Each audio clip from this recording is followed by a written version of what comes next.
yours, right? Like Yes. Yep. Sure. That's like, Oh, whichever. okay. Hey, how's it going?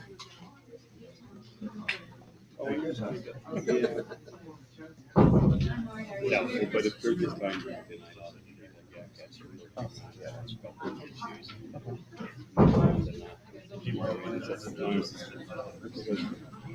someone I don't know in your area Cool.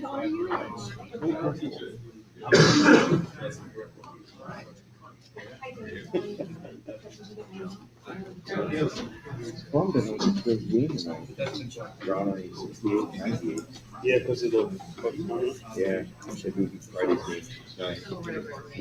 We did these big video things. We actually got footage of the games and we're putting it on the big TV. Yeah, that's your Joey Ranch.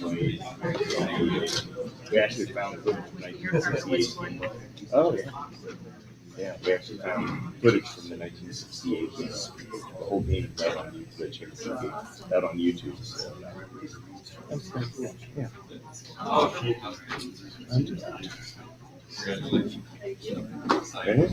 I will be out of your way momentarily. And we figure out the wide angle works, but I have to have it like right where you're sitting. Oh, I can But believe you. no.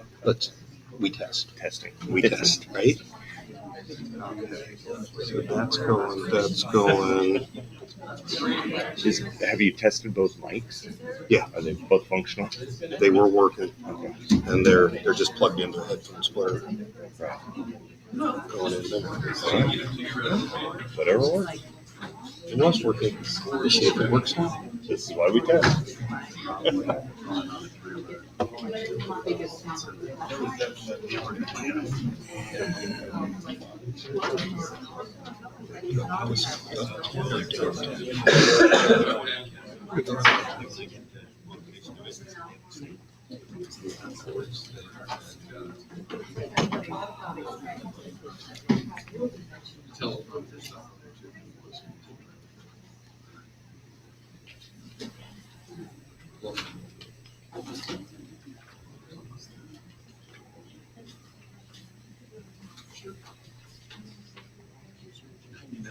I'll verify it, but we better not.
Here we go.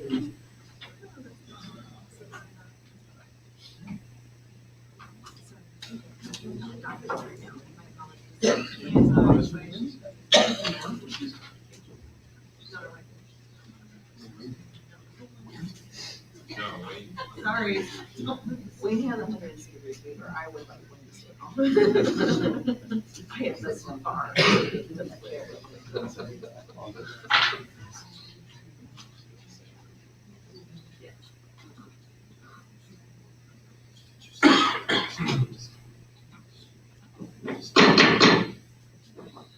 I'd like to call this regular board meeting of District 205 to order.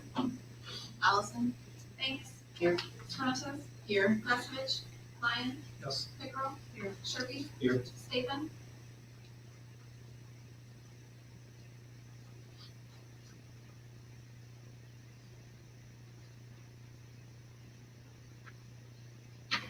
You can all rise for a moment of silence and pledge allegiance.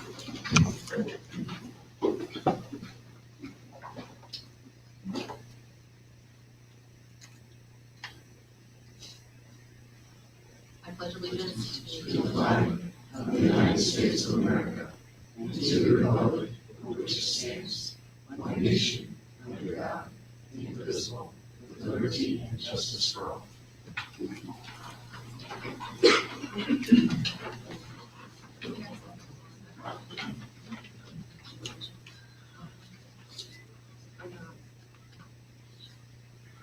Okay, at this time is the recognition of visitors. Ms. Boone, do we have any comments? No? So then next we have the presentations to the board. So we'll start with our student council representative. Lily. Okay, so student council was pretty busy this month. We've been preparing for Sweetheart Swirl, and that was this past Saturday. So we made the t-shirts and tickets and sold them throughout the week in the office and outside the lunchroom. And we held all of the spirit days and put together the pep assembly last Friday, and that honored all the winter sports and the royalty, and everything we thought went smoothly. And now we'll be getting ready for March events and other music. Great. Any questions? Wonderful. Thank you, Haley.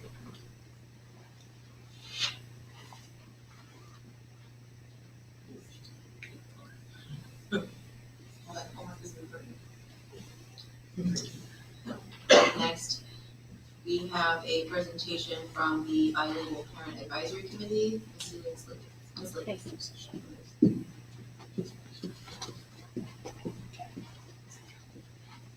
Good evening. Members of the Board of Education, administrators, and friends in the audience. I'm Kim Lakis, and I'm the coordinator of our English as a Second Language program here in District 205. And I wanted to just do a quick, brief update on our Bilingual Parent Advisory Committee. But first off, I want to welcome two of our parent representatives from our Bilingual Parent Advisory, Mr. Claude Bizau and Ms. Yolanda Chavez. They are newly elected members to our Evening and Morning Bilingual Parent Advisory Committee, also known as BPAC. Ms. Chavez and Mr. Bizau are parents of students in Guilford 205. Ms. Chavez has 4 students at Bright Futures, Silas, Churchill, and GHS.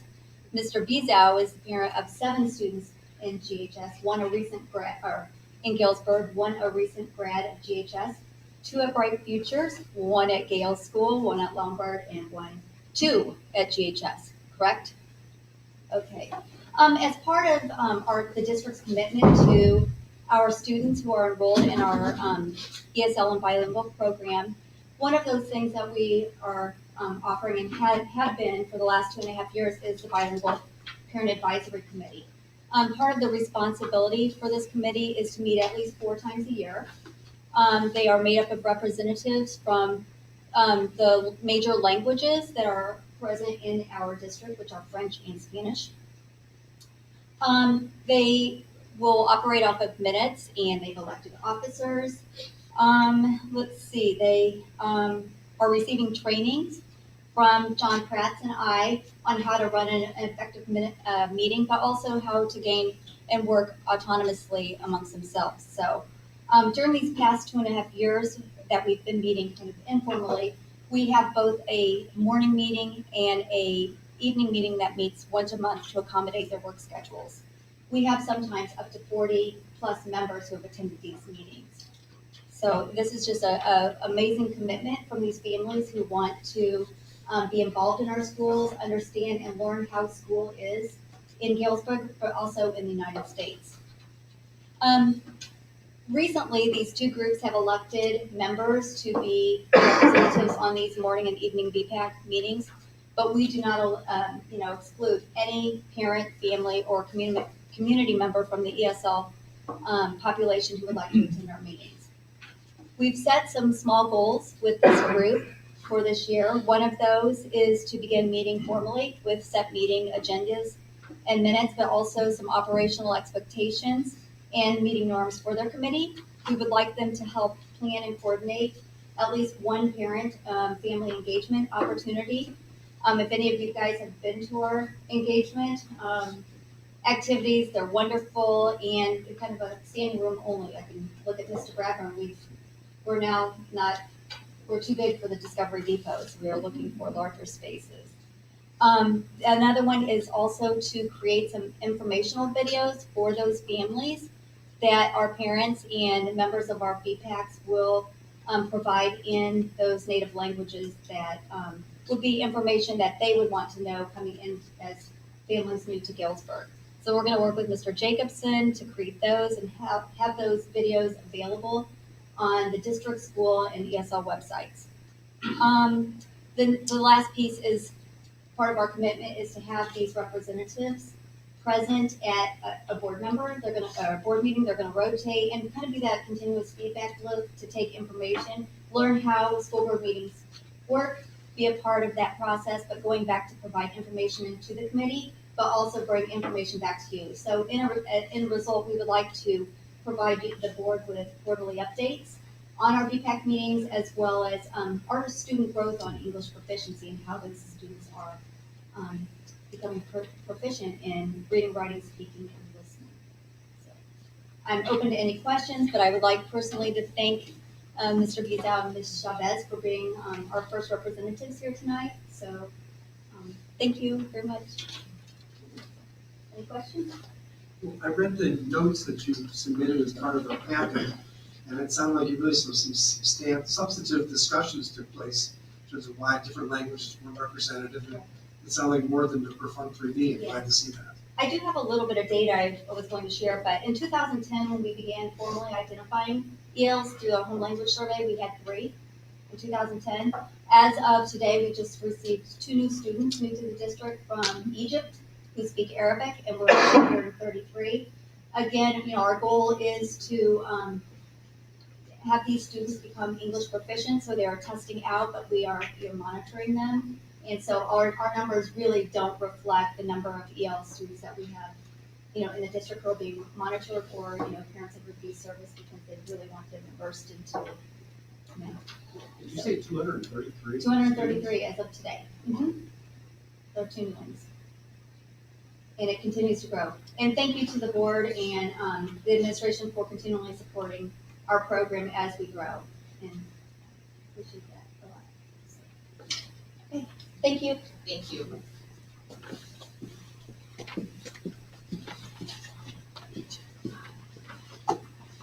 Okay, so now we will move to the approval of our consent agenda.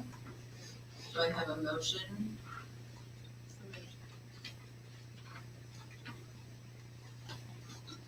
Do I have a second?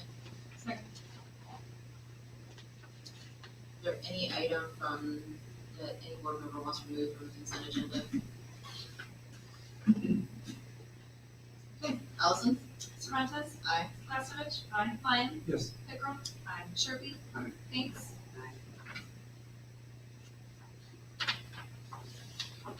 Great, so for those of you regulars to this happy time once a month, you'll notice that our agenda looks a little bit different than it has in the past. At last month's board meeting, we made a decision to start aligning our agenda with the focus areas that we had found as themes from the community engagement meetings, and kind of try to align our business as a board to those themes so that we can start working towards some goals in those areas. So for our next item, we'll look at focus area number 1, relevant skills that lead to employability. First on that part of the agenda is the administrative report on curriculum. Dr. Aspen. Thank you. So this Friday, we will be having another Teachers Institute, and we have planned out a lot of activity for our staff to work on that day. First of all, we're going to do a little celebration of the work that they've completed to get to this stage where we'll be working, hopefully finalizing the horizontal part of our curriculum, grade, so all 3rd grade teaching skills, all 5th grade, so on and so forth. Now we'll be working with vertical teams to make sure that what happens in 2nd grade is fed in 3rd grade, so on and so forth, across the building. So if you have a student that you live in the Gale part of the school in second grade, and then you move to the Steel part of third grade, there should be an alignment that it shouldn't matter, because we have some mobility. So that we make sure that each student has comparable education. That shouldn't be identical because we want teachers to teach their strengths, but that they would then hit the curricular areas, the goals, and the standards in those grades. So that work will continue then throughout the entire day this Friday.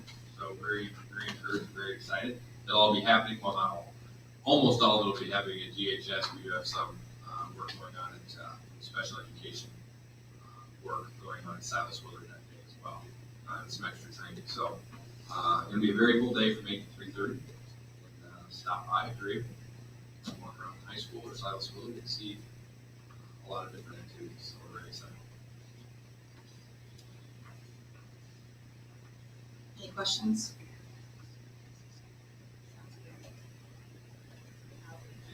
Absolutely. The staff's done a ton of work, so it's really, we're really excited for it. Next item on this part of the agenda is an update on the curriculum committee. We need to set goals for next year for our school improvement team, so we need to set some meetings. Right, so now it's the time, since we have a little bit of a direction here from the focus area, we need to be setting goals that lead to this, so we need to set some meeting days, so,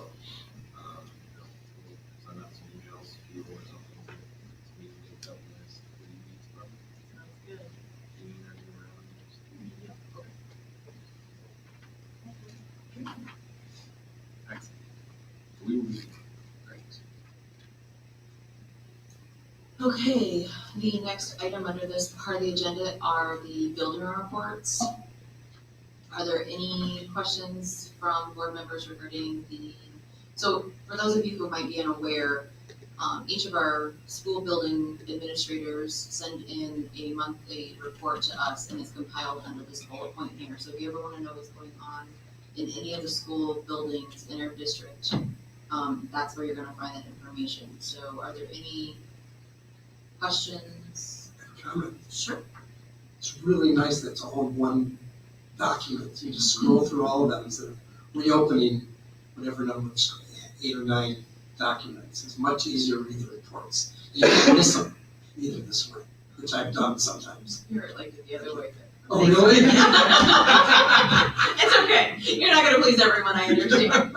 So I will say that it was easier because I was not able to sit at my laptop and do it, and I recognize sustainability is a challenge, and I try to be sustainable, but I did have to print it, so it was much easier to print in this format than having to click on. Hey, I apologize. I said, okay, I There's want to be differences. sustainable, but. And I will say, once again, I prefer the charts over the graphs, because I think it describes the data better. It's not really growth from month to month. It's discrete entities, so I would hope all the schools would go to a chart rather than a graph for the data. And it's easier with consistency between the schools if it's all in a similar format, as you're comparing schools.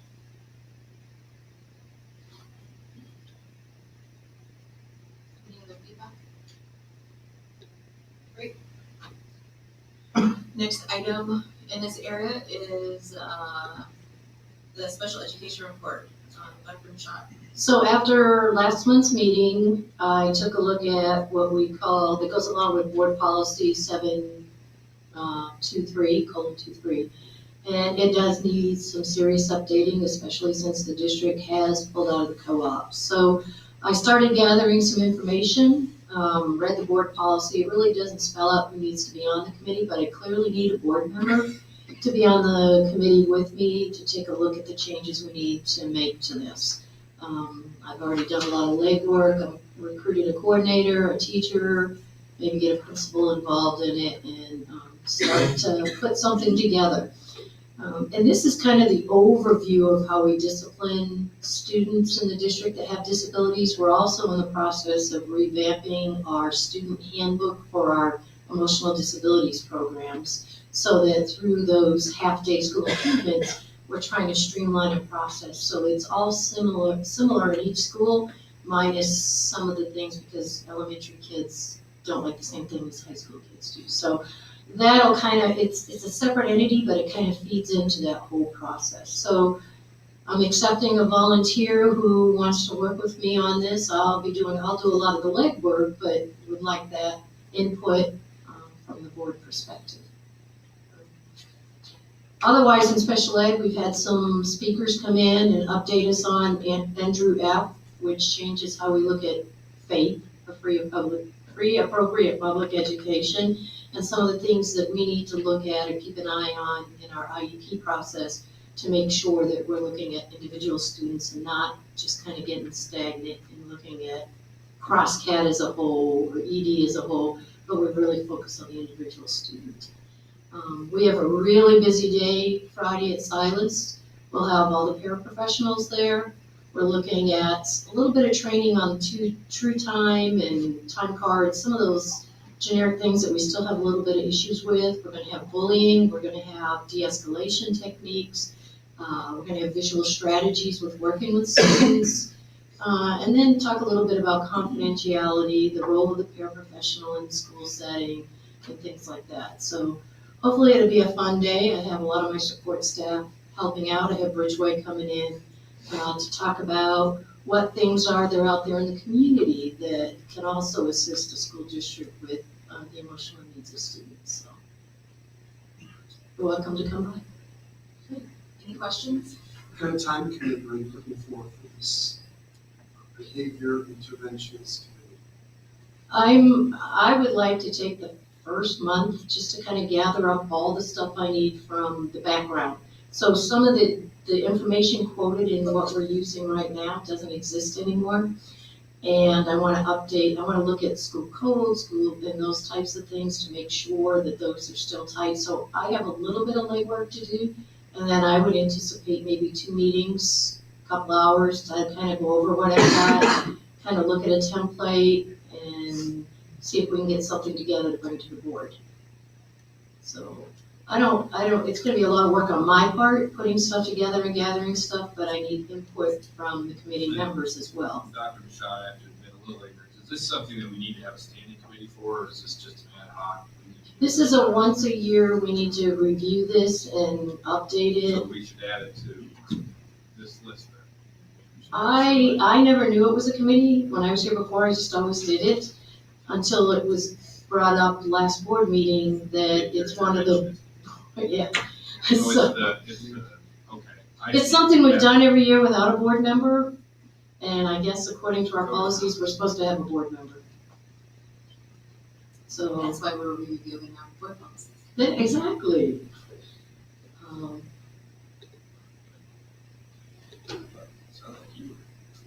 Good for a second. I was thinking of. I can feel over here. Yeah, well, the wall here, I always get work too much.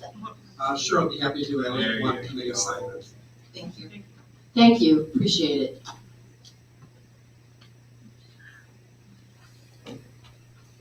I'll update our list.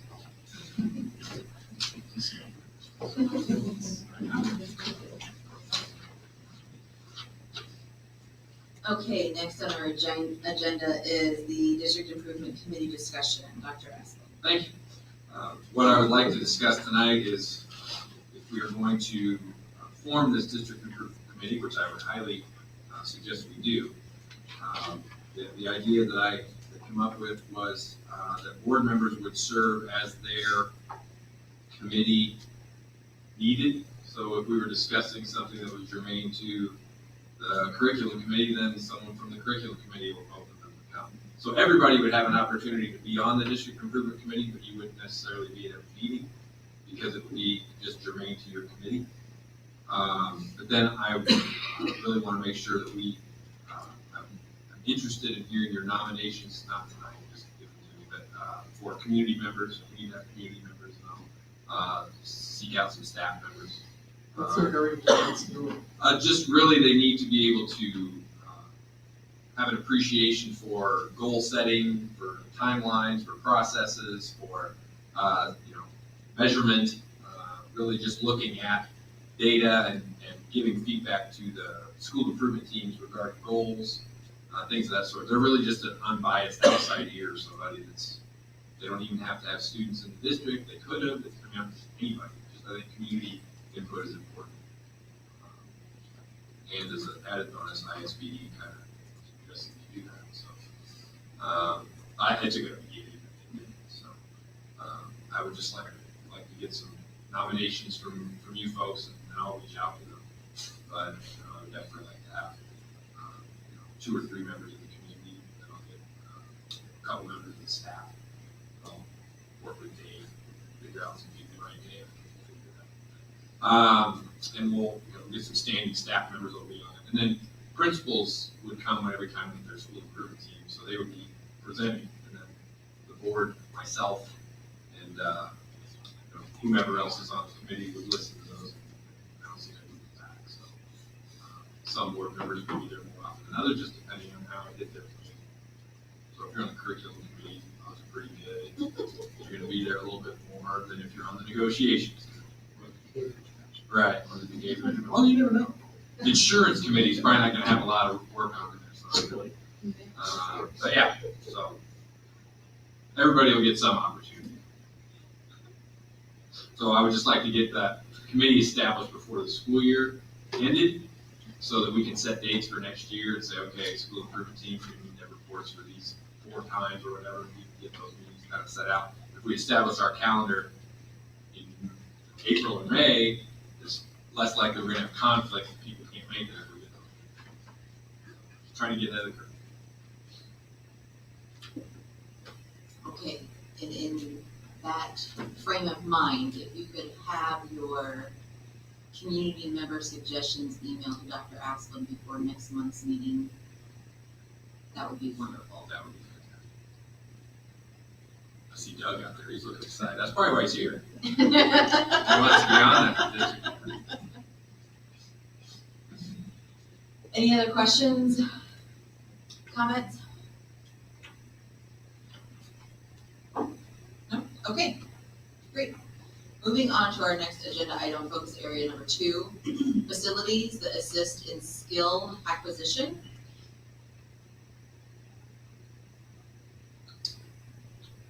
Sorry, I'm a handwriter, I'm not a typer, so I'm like making my notes as I talk. Apologies. First on this agenda item is building and grounds committee discussion number last week. I believe we were going to have a meeting on the 20th. And that's all. No, that's good. So everybody knows. So everybody knows. Oh, 21st. I've been corrected. I'm sorry. It's Wednesday. February 21st. Okay. All right, and then next is our budget committee discussion, our budget committee. We are all buddies. Similar to the curriculum committee, the budget committee, which hasn't met this year, members of autism, I'm sure, just want to set up a meeting so that we can talk about goals for next year. So I will send out something just as an alert. Thank you. And just to clarify, there's a reason why we haven't been meeting. We were waiting for this. That's true.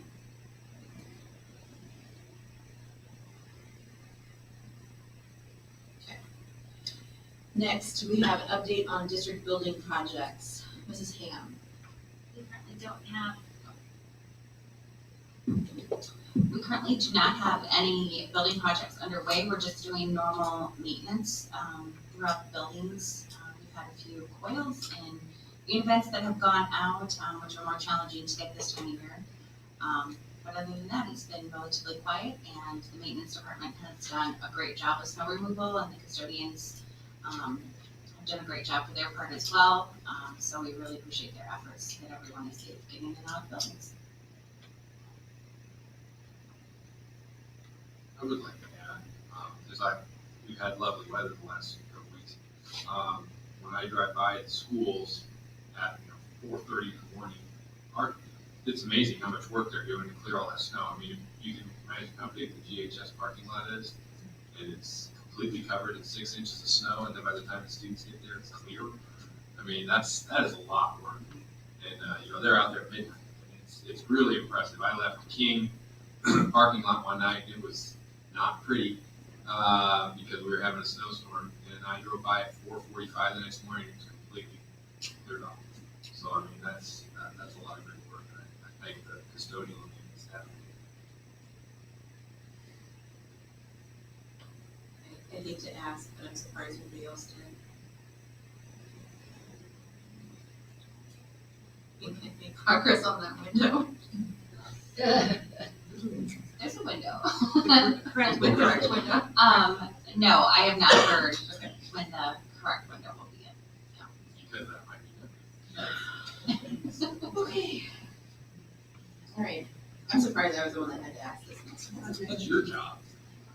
Cardboard's gave up. gone. You gave up. I don't get that close to it to see the lines go down. The lines are going, I would have never known.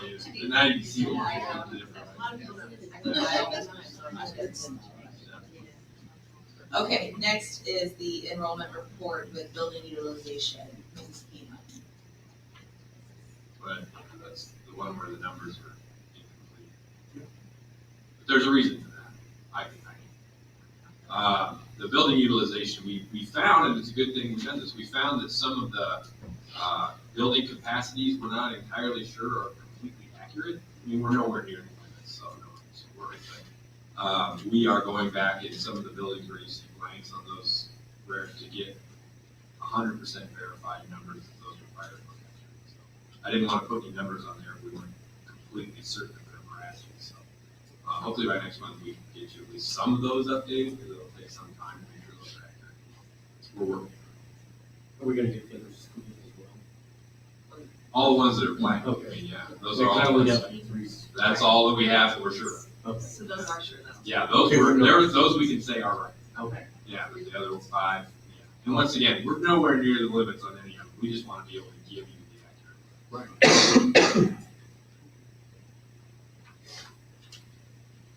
Is there any questions about the enrollment report? Those declines we see, is that common for February? I mean, they went down quite a bit. Yeah, GHS, I can give you that exact reason why. I would have sent out an email today, but I was not in my office, so, one of the members sure be that are listed today, I apologize. But, we did find out that, we were also counting the GADC students from area high schools in our enrollment. So that has been corrected, and we are not. So that is the accurate number. We didn't lose that many students, we just shouldn't have been counting as many as we were. Just on our internal documents. Right. Not through SIS. No, through SIS, we were No. right. We're No. building this. No. SIS numbers were accurate, but it was a great exercise for us to compare the two. We're like, how can we be 143 students off? And we quickly found out how. Kind of a follow-up on that. I was told that some of those numbers may be from students that graduate. Do we have any idea what kind of numbers that would be? When they graduate? What was it? 5 is good. It wasn't a lot. Okay. I don't have a number, but I'll find out. I was just curious when there's the numbers. Yeah. And I noticed that at the grade school level, the numbers were actually up over the previous month, about 14 days.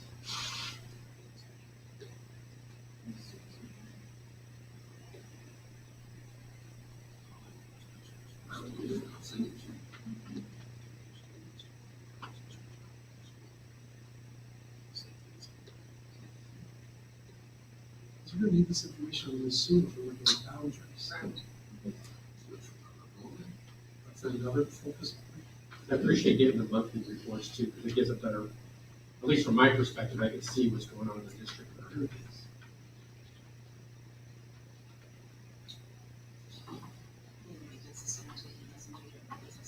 Okay. Next, we have focus area number 3. Great, there's no other questions, sorry. Focus area 3, responding to the changing needs of our community. First up is the red community discussion. I actually have emailed member banks. Dr. Asplin and I have had a few conversations about formation of this committee And I actually reached out to Member Biggs today with some ideas, so we're gonna talk a little bit more. So we'll be reaching out to some community members and I talked to Dr. Asplin about providing some names from some of the buildings, so that this is not just Member Banks and I sitting and making decisions, but we've got representation from buildings and the community. While the name of the committee is the Recruitment of Educational Diversity, I am understanding that in a very broad term, that does not just mean hiring. It also means areas around competencies, and things that we know are part of the standards and evaluation related stuff, so that we can help provide the professional development for our staff in the district in regards to this area. Questions about that point?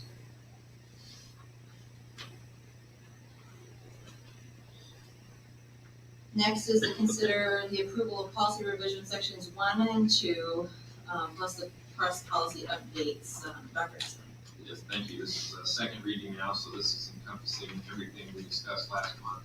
Didn't have any, in my notes, didn't have any suggested changes from last month for those policies, so, at this point,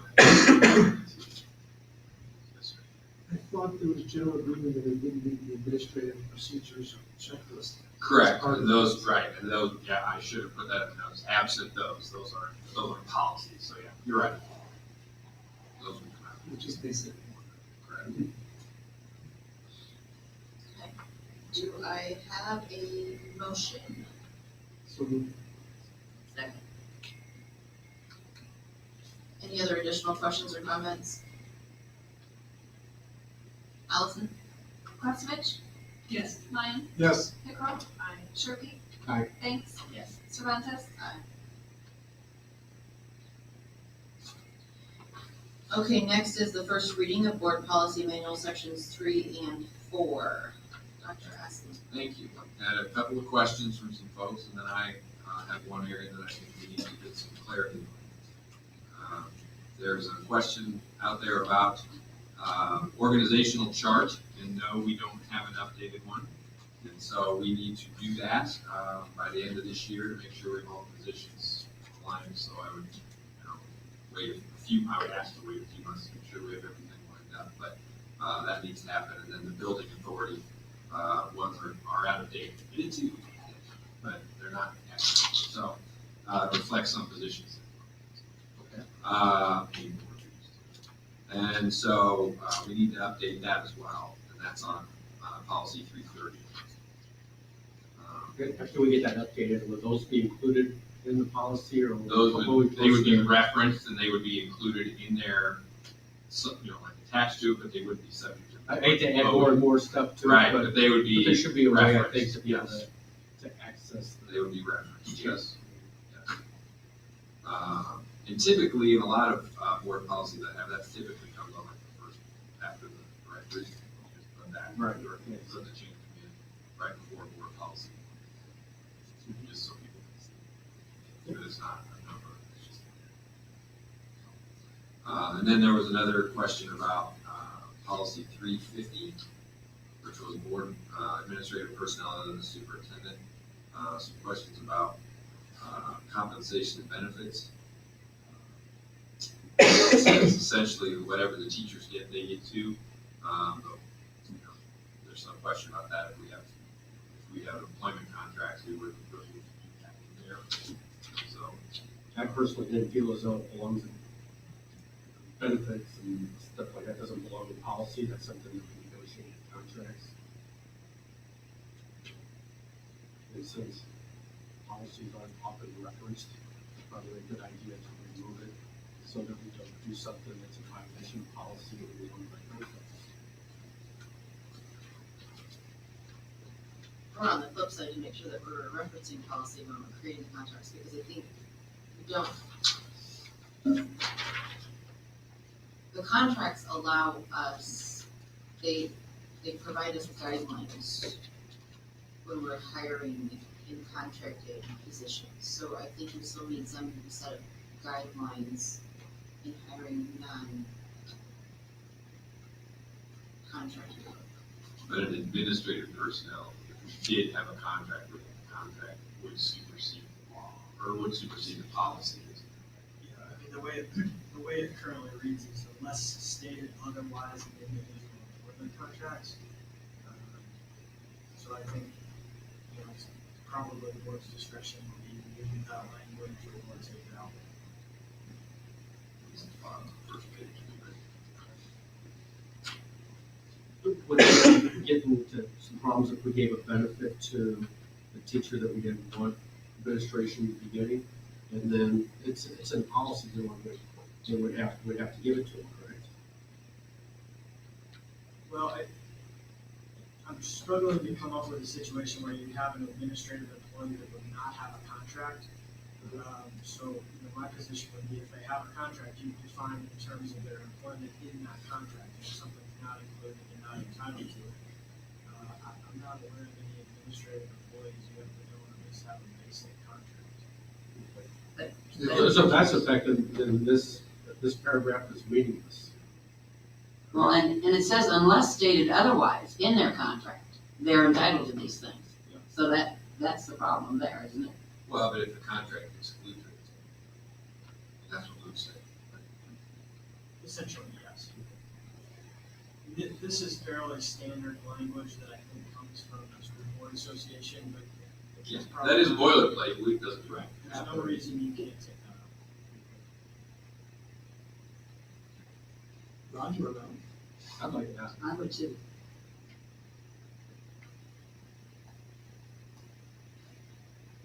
and only administrators have contracts. Except two.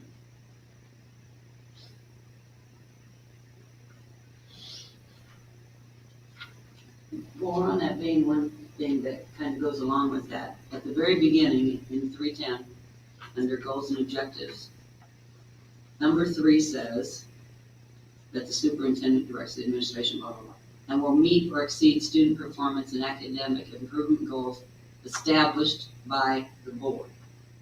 Have we ever established such a thing? No. No. Now, what we have done is the board as an agent through the contract is we have growth goals that the teachers have to make as a result of contractual rights to do that. In terms of specific goals and objectives for the principals for meeting or exceeding student performance through my goals, no.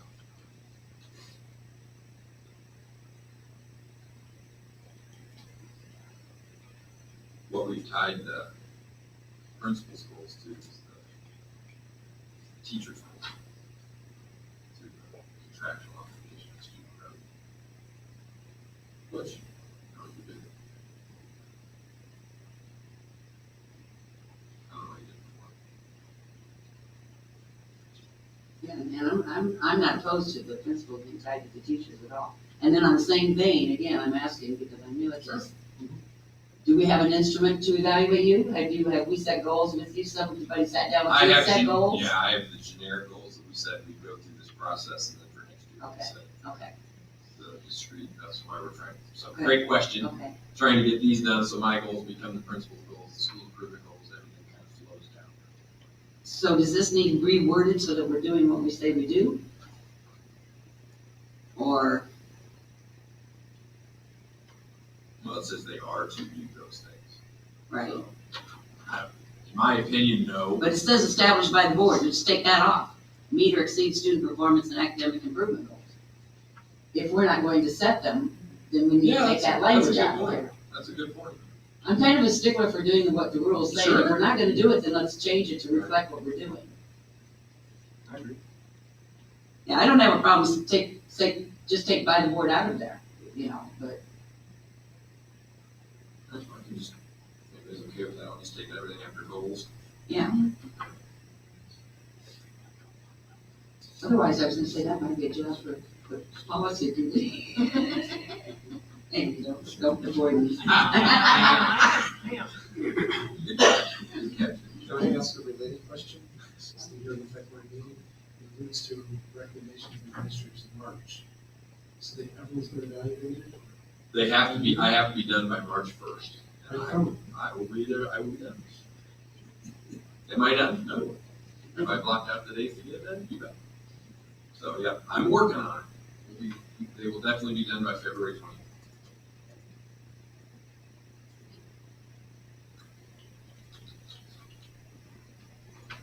Okay, so far we have a suggestion for, so far we have a suggestion for 3:10 to remove wording after goals in point 3. We have a suggestion to update the org chart and reporting, chain of command, and then finding a way to put a visual somewhere in the policy book. We have concern about 3:50 under compensation and benefits and clearing up that language. For me personally, I'm gonna be honest, I need some time to sit and think about that. I don't know that I disagree with it, but I don't know that I agree with it because for whatever reason my brain's not functioning. Why it's first reading, so I'll have another month to digest. So I'll digest that. One of the things that I had, I'm glad that you brought up the org chart, that was one of the questions I had. I'm not sure if you, but one of the other things that I have, and I don't know where it comes from, maybe if you did help me understand. 3:40, under qualifications for the superintendent. Superintendent must be of good character and of unquestionable morals and integrity. Check.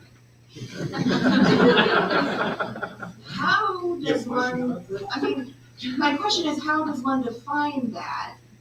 Who gets to define that?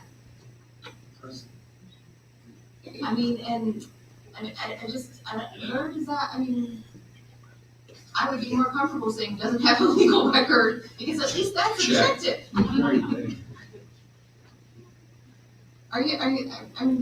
I'm looking at legal, because is there a way to It is boilerplate. This is similar boilerplate language. I think that the reason that's in stock policies is if you were to run into an issue where an administrator did something that compromised their ability to lead a public school district, you would still have a contractual issue regarding their employment, but it's fairly stock. I realize the terms are somewhat vague.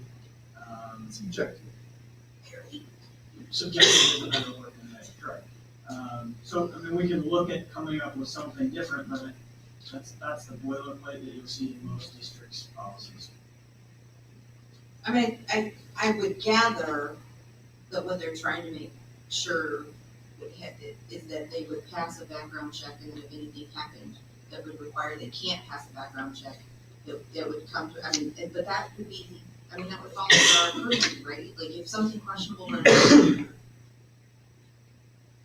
I don't know, there are a lot of people in this district that I can have a really great combative conversation with even about what good character and morals and integrity mean and fall on different sides of that. I to be very honest, I don't want to put us in a position, I would rather it should be much more objective, because I'm not going to tell somebody, if I had a candidate that was LGBTQ coming in, granted there's other things that dictate that I wouldn't, or the board wouldn't be able to not hire or discriminate based on that status, but to me, language like that gets into some murky areas, and so if we could find. If you want the board that gets with a policy saying he wants high morals and integrity. Given the state that the national scene is in, I think we need it in there. Not that I'm making any kind of comparison. Mitch, this is not about me. It is not, that's true. Okay, I read that and I was like, Looking for other questions about this? I do have a couple of. well, this is our time, this is our first reading, so this is our time to are the policies relevant? Are there things that we have concerns with that we're not, as Member Banks has said? Are there things that it says that we should be doing that we might not recognize that we're not doing? So if there are any other Yes. I have a question about 350. I'm not sure how it ever evolved, while we have other administrators, administrative personnel, other than superintendent, and there's some work a 10-month contract, some work 11-month contract, some work a 12-month contract. I never understood the rhyme or reason behind that. And how Do do we you delay determine? the contract? Uh-huh. I don't know who originally determined it, I have no idea. I mean, those things usually are apocryphal, they happen because they happen. I would say, the way ours works here, the assistant principals and the principals of the elementary have 10-month contracts. And the junior high principals have 11-month contracts, and the high school principal have 12-month contracts. Because of activities going on in the buildings during the summer, typically. So we're paying them extra months to supervise the building. It's a lot of money to supervise the building. In essence, there is some of that. I would say with our current state of affairs with combining GABC and the high school, I would say that needs to stay at least at 11 months because of just the responsibilities, the timelines of getting all that work done. There's a lot of things going on in the summer with that. In the junior high, we can revisit all of them. I would never want to get any shorter than the 10 months that we have. Well, I'm not so sure other people have value to the district now. Well, and at some point, we will be talking about, at least suggesting to all of you that maybe the high school would be better served to be 11 months. Because there are times when the high school secretary has to be there by herself, and we don't really know that we want to put her in that position. To be in that big of a building by herself with no one there. That's just not a really great idea because of vacation schedules and meetings. So yeah, worth being revisited and re-justifying. Right, it's not in the policy now. Right. So we just sort of grew out of spores here. Yeah. Remember, Lyon, once you're a member of the board, you learn all kinds of things about the ways in which school districts work with some to little and often major data behind it, but sometimes the question is just, it's been done that way. They just really don't. I will tell you that we have had internal discussions this year about making sure that we justify those, and figuring out that they're all aligned and we know what the work is. And so we would be prepared to have more detailed discussions about that as we move forward towards spring. By outside the policy section, sorry. Yes, but no, it is, it's something that as a due diligence, we feel responsible to make sure those are measured as well. I have another question back to that same goals and objectives thing where the establishing your goals was. It says we have, the very first one, number 1 on 310, number 5. I just want to know if such things exist. Develop an administrative procedures manual and handbooks for personnel and students that are in alignment with board policy. I know we have a student thing. I know that. I just want to know if they exist. I'm not. We are developing employee handbooks as well to make sure that those things are. Okay, so that's under what? Through Bushu, HR. Good question. Okay, Yes. thank you. We agreed that was a gap.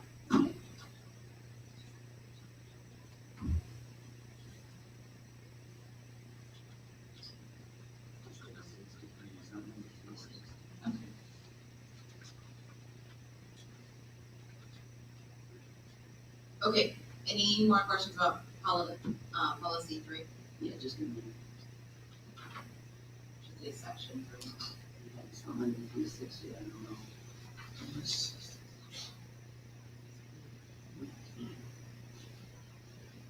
I want to point out to everyone here that because of the way the board agenda is put out now, all the view items you can click on and you have access to the documents as well.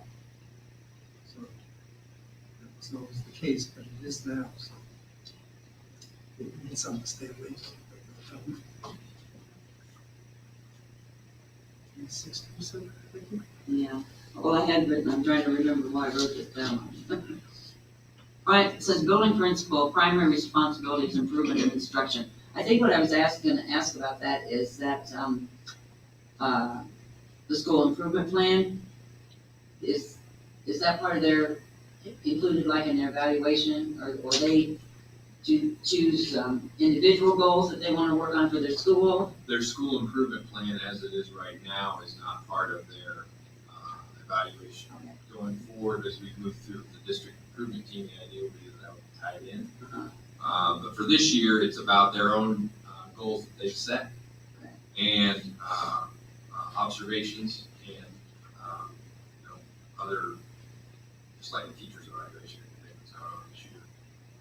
So are they around the improvement of instruction then? Absolutely. Okay. Yeah, Because I noticed on some of their reports, some of them have goals, like we will improve our reading score, we will, yeah, or do that kind of thing, And the but reason, not all of them. right, so. the reason it is that way, just so everybody understands, is, and I'll give Mr. Grimm and the administrative team and everybody before, they put together a really great school improvement rotation. Kim Lakis does a great job on making sure those are meeting on a regular schedule, and the principals obviously as well. But I wanted to honor the work that they had planned for last year, this year, and so as we started doing this, I didn't want to start falling. So, That's fine, okay. so that's why some will report one way or another. Next year will be a little bit. Right, well, there again, if we were doing it a different way, we needed this to reflect that. So that's what I Right, wanted right, to and make so, just so you understand, the state has a principal evaluation form that you are to use. Okay. And it has all these different subsets to it. There's 6 different areas, so they're all being evaluated by the state adopted instrument. Of which improvement of instruction is a large part of it, but it's not all of it. Thank you.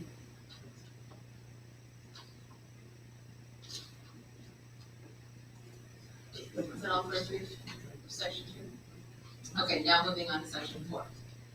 Okay, section 4, sorry, I do have to get, okay, this is a little nerdy. But sections 410 and 420 are mutually exclusive of one another, the way they're written. And actually, number 6 and 7 in the first policy, 410, are mutually exclusive of one another. So either, as it says right now, board policy 410, goals and objectives, we'll just skip the rest of it. It says operate with 180 days cash on hand and then operate with revenue to fund balance ratio of 4 to 1. If you operate with the 180 days cash on hand, you then operate with a revenue to fund balance ratio of 2 to 1. Okay, does everybody follow the math on that one? So 180 days is half the year, and the fund balance of 4 to 1 is a quarter of the year. And then if you tie that to operational services on policy 420, it says the school district seeks to maintain year-end fund balances no less than 25% of the annual revenues in the defined operating funds. That would be 90 days cash on hand and 4 to 1. So what we have currently written doesn't agree. So do we want 90? Do we want 180? What do we have right now? Both. No. How much cash on hand do we have? Either 100 days. 100 days? 180 doesn't sound like a good idea. That's what you strive to do. So this isn't, I mean, I think I would like for people to think about this one. Please don't give me an answer right now. But do we want to have 25% and above? Or do we want to have 50% and above? Or do we want to have 30% and above? Now, ISBE will say they want at no less than 25%. They will say 90 days. Okay. That's their recommended view. For what it's worth, when we were discussing operating expenses and stuff in June, when we got this printout, I have written down recommend 25% of annual expenditures Right. in revenue. And that's So what ISBE does recommend. Okay. But if we're looking at like 100 days of cash on hand, with our payroll and our expenditures, I mean, and with the state in the precarious situation it's been in the last few years, we're only looking at being able to sustain payroll for 3 months. I mean, we have looked at, different borrowing options, and so I would just, encourage us to think in terms of the state that we live in. Well, that was my concern, was how much money that was gonna involve. We get more than 3 months. That it might be a bit tricky trying to do that. Well, I think once again, it's the goal. Yeah. So Right. if we have a bigger reserve, if, the state gets into that kind of position again, then at least we know that we'll be able to open the doors and have kiddos coming to school. Well, and just to add a little texture to this, so when I was superintendent of a nuclear plant district, okay, our goal was a year's reserves, which I don't recommend here, but because there, if the nuclear plant went away, you had serious problems, so you needed a long time to figure out how to fix it, okay? Conversely, when I was up in the North Shore, we kept about 30 days cash on hand because we got predictable property tax revenues and didn't worry about it, okay? So their goals were much lower because you didn't worry about it, you knew you had predictable revenue.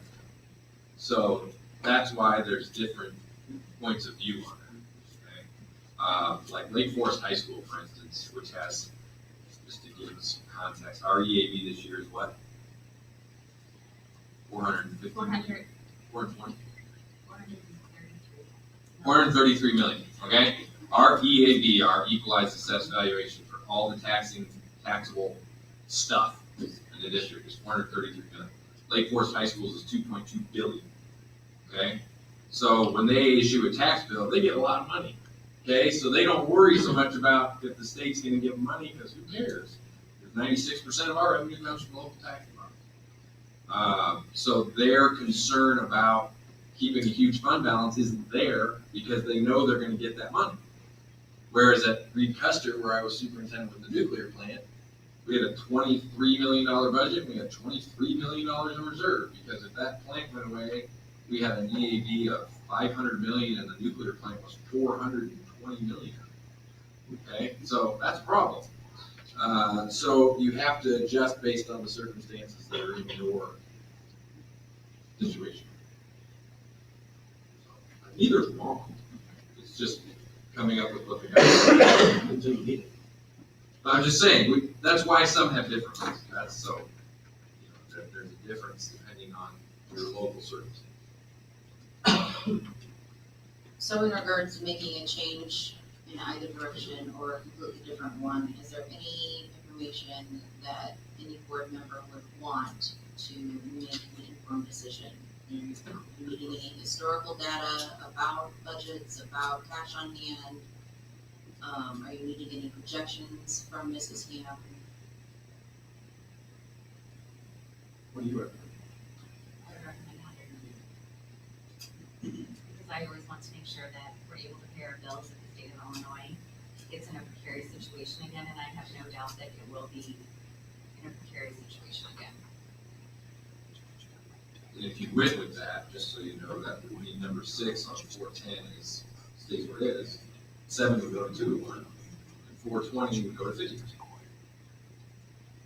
make those congruous.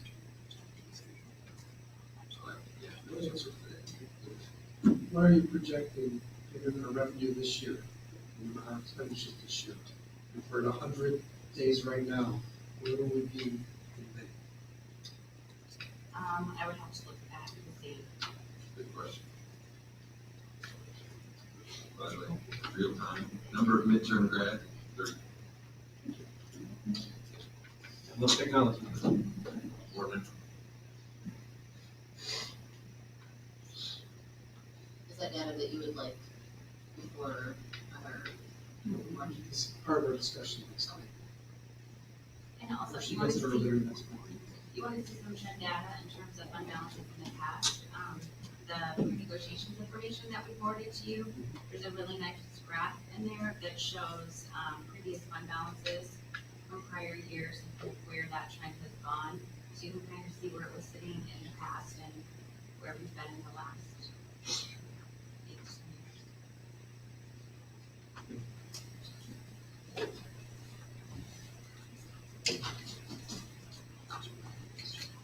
Any other issues with section 4?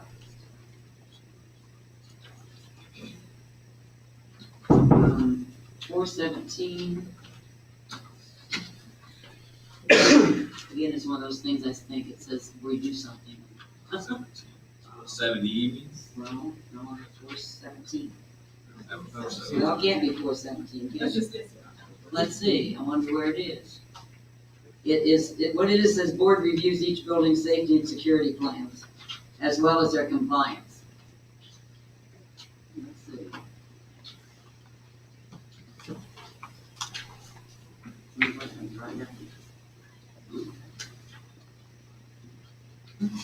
$170 maybe? I don't know, maybe that's. I think that's. Yes, it is. Okay, I didn't know it is. Okay.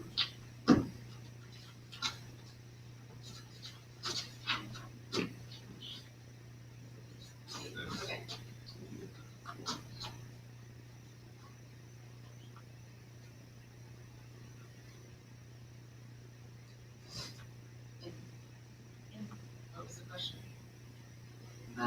Building security, district security. Dr. Ashton, for the key, do we need to reference the medical trust in terms of human procedures? There's a second paragraph that talks about that the board authorizes certain payments by the treasurer that don't have to include the board bills. Yeah, we should. And the medical trust has payments for claims that occur on a weekly basis that she's authorizing. Yes. Figure out how to work that out. Do we have lawyers?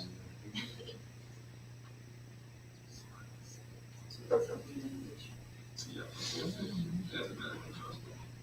And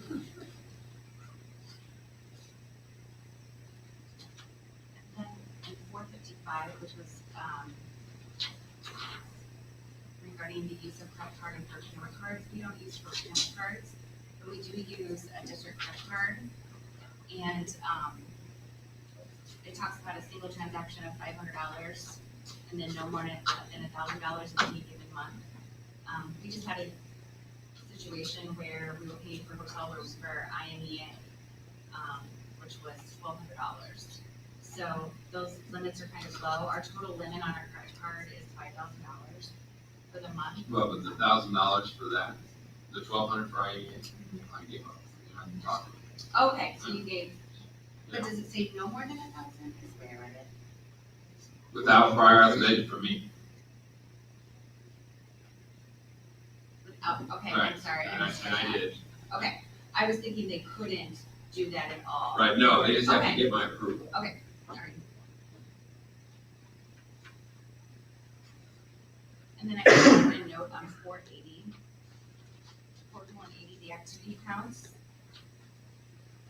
It references all activity counts, but we currently don't have oversight of the K-8s. So for instance, the activity counts for JHS, that is signed by the treasurer and follows those protocol for the high school activity count, but not for the K-8 buildings. Which section is under internal controls?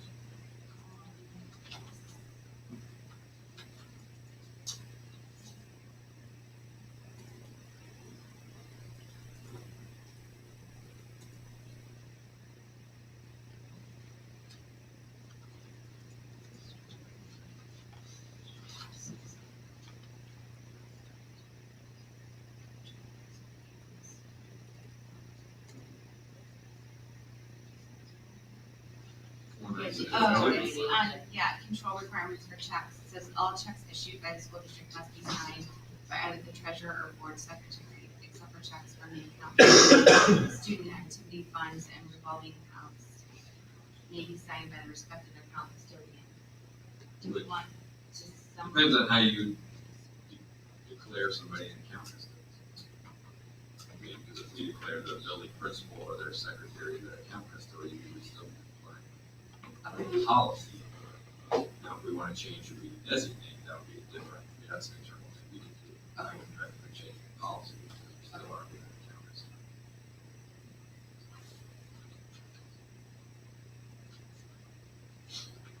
You're all questioning your arrival here, aren't you? Coach Pickle just woke up. I saw that. Any other questions, suggestions? Well, what are we doing about that line about the review? Which one? Very back, the last line about the board reviewing the safety and security plan. Oh, I wrote that down. Security okay. plan on 170. Okay, yeah. Yeah, okay. we need to make Okay. sure those get confirmed, yes. I'd leave it in there. See, We yeah. just need to make sure that you're getting them. Well, see, I'm thinking that might actually be a job for the policy. I'm trying to find you something to do, Amy. You're doing a great job. And I know we should be quiet. No, I You're doing good. Well, and I will say, you know, that Oh, well, I'm sure there are gonna be other things like that. where it's my like- previous like districts, we that. did that Yeah, we did that that would every be- September. Yeah, okay.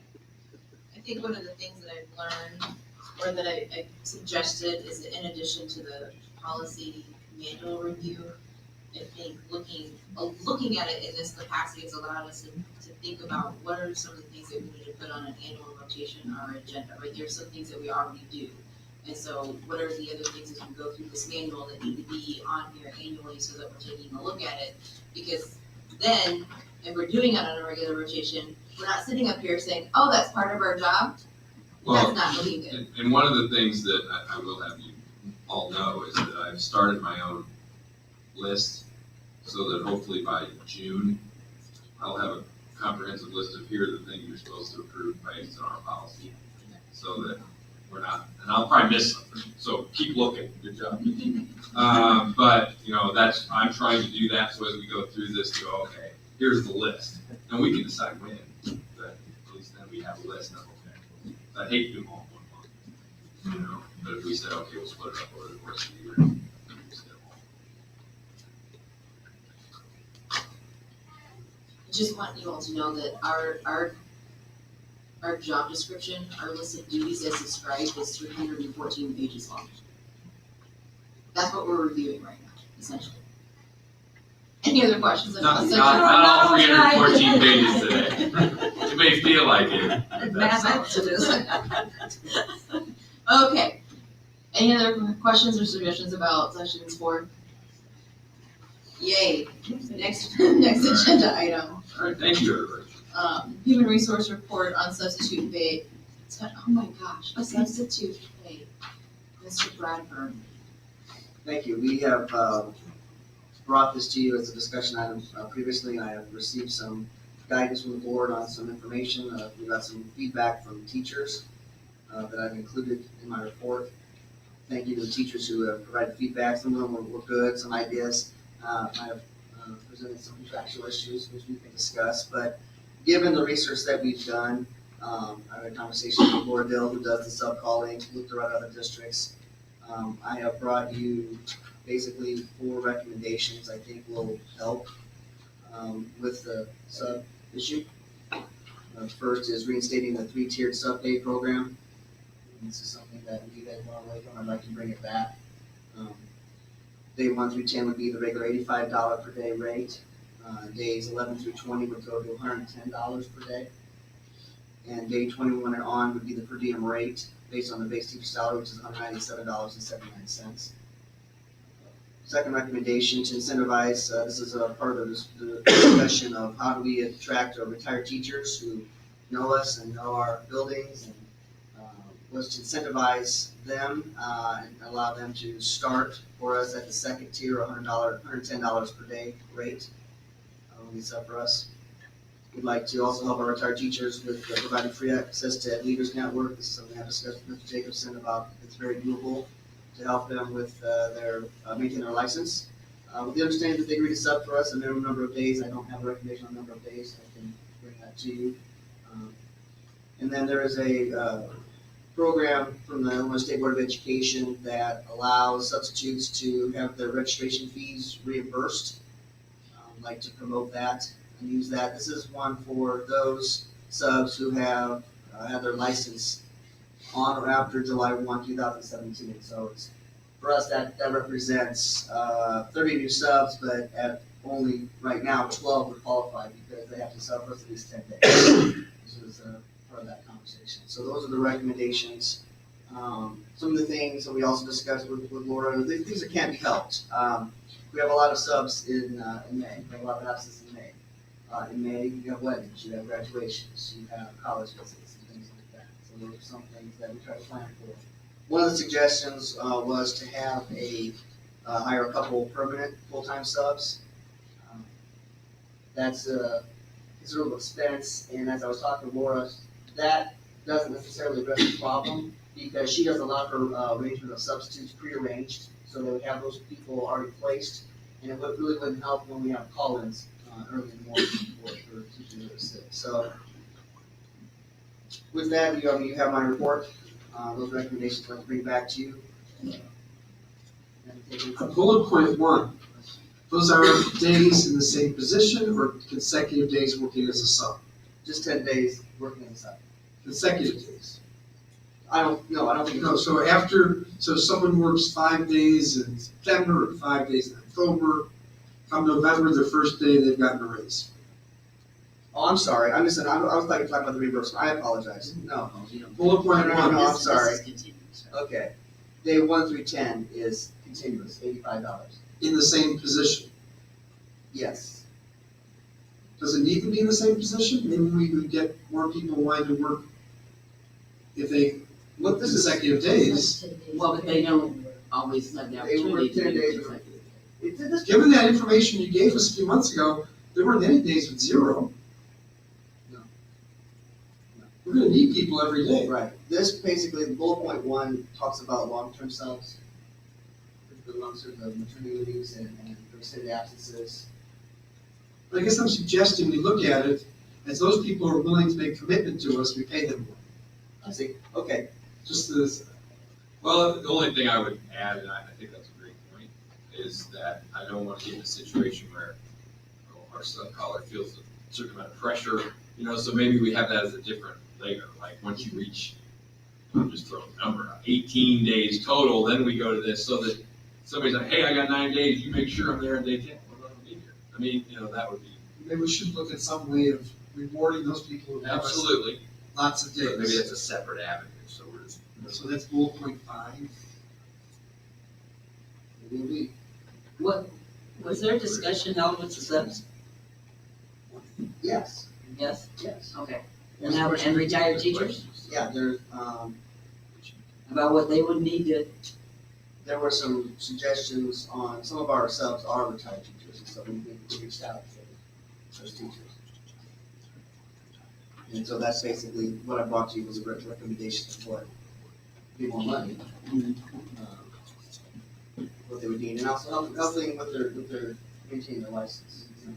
right. I think with other subs, like people that have a degree but not a teaching degree, it's probably more has to do with the fact that it's not reliable enough.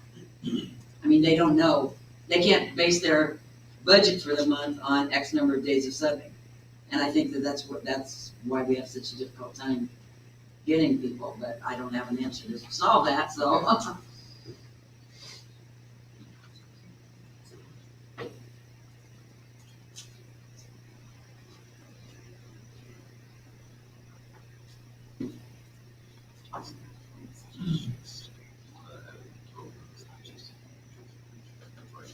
Right, we come back with this. Basically, what I'm saying, we'll bump up to like the second tier then. Whatever you want to. If you're a tier 2 sub, tier 2 guest teacher.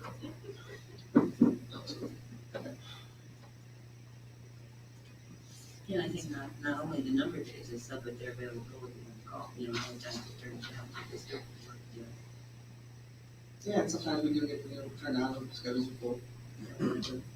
Half days are harder to fill. I'll bring that up to you. Any other suggestions?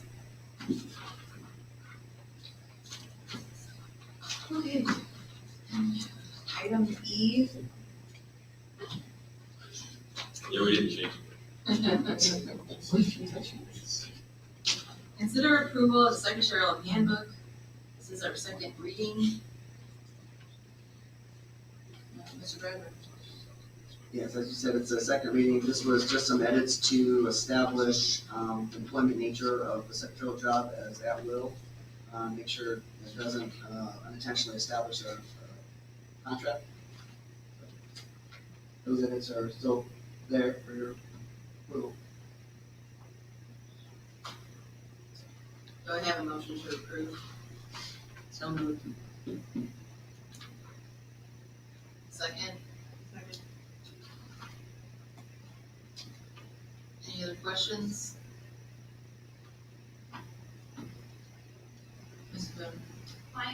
Yes. Pickrell. Aye. Sharpie. Aye.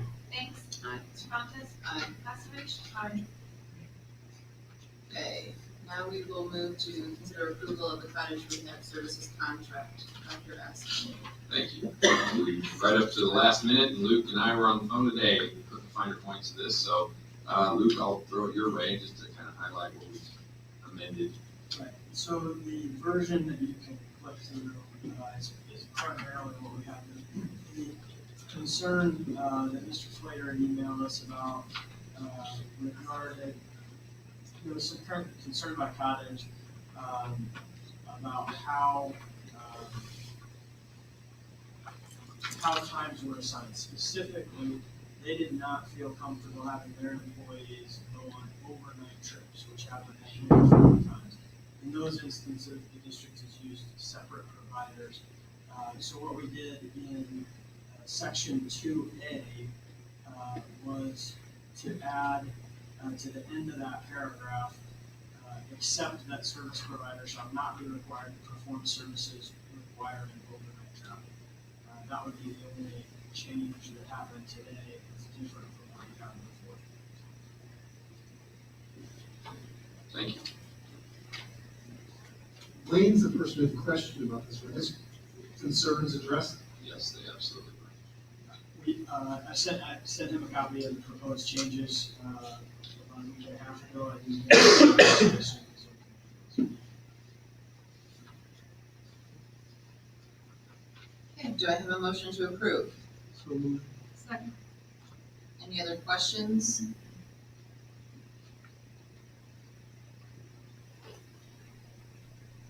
Ms. Boone? Pickrell. Aye. Sharpie. Aye. Banks. Aye. Surratt. Aye. Palovich. Aye. Lyon. Yes.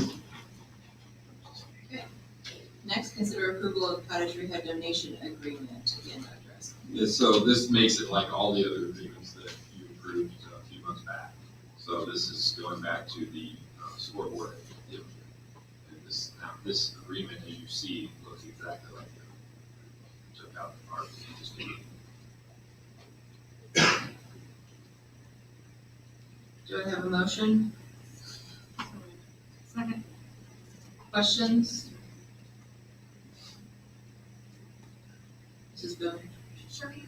Aye. Banks. Aye. Surratt. Aye. Palovich. Aye. Lyon. Yes. Pickrell. Aye.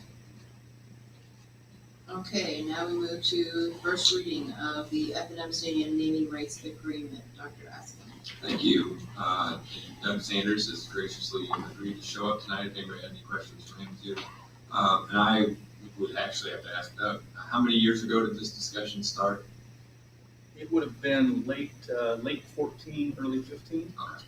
So about 3 years ago, this was something that had started some discussion, and for lots of other reasons, it had just kind of laid dormant for a while, but there had been some movement on it. So Mrs. Ham and Mr. Slater and I have been meeting with Mr. Sanders and some representatives from F&M about putting together a naming rights agreement for the purpose of providing some excess funds to help maintain the facility over there without making us divert operational dollars to that, so that we can then have operational dollars to keep the other facilities up and hopefully then make improvements. So we came to the agreement you see before you on first reading. So either Mrs. Ham or myself or Mr. Sanders are here to answer any questions anybody has. So my first question is, I saw throughout the document that it says it's, going to become the official bank 205, and I was just wondering if selling the naming rights of this, has any impact on our ability to bond, how we can, banks and everything, how that would work out in the future, like how much that title is. Great question, and we have covered that, so. Mrs. Ham. So that's, that does not preclude our ability to work with other banks or to work with any bonding companies in the future. That was something that we had covered in the agreement. So the majority of our district accounts outside of some activity accounts are with F&M. Sure. So it wouldn't change anything what the district is currently doing. Next question, on the website, it says that the link will be on there and their logo on the website. And I know we've talked about in the past having sponsors on there, which is great, and having revenue bring in, but the website as it stands now, I mean, there's a lot of, I don't know, it's not my favorite thing. So I'm gonna be real polite, but where is that gonna be like, is that gonna be like, is it gonna be right up on top and that's the first thing you see, or do I get to see what time my kids do at school? You know, like where relation, I mean, this is stuff I look at as a parent, I see what is beneficial to me and my kids. We agreed that it would land on the front page, but it would not be, it would be like under the banner. Okay. So it would be the first thing that you would see it on. Right, and by all means, you can money, it's nice, but just make sure. Yeah, no, it's not gonna be, Okay. I could say, Doug Sanders canceled school today. Unless it's popular now. But no, it wouldn't be the first thing you'd see, but you would definitely see. Right.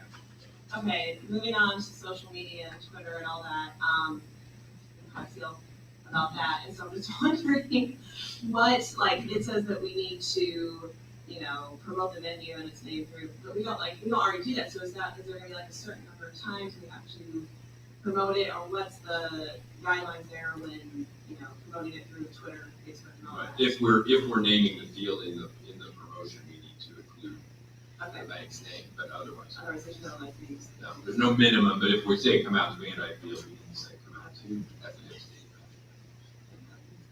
Last one.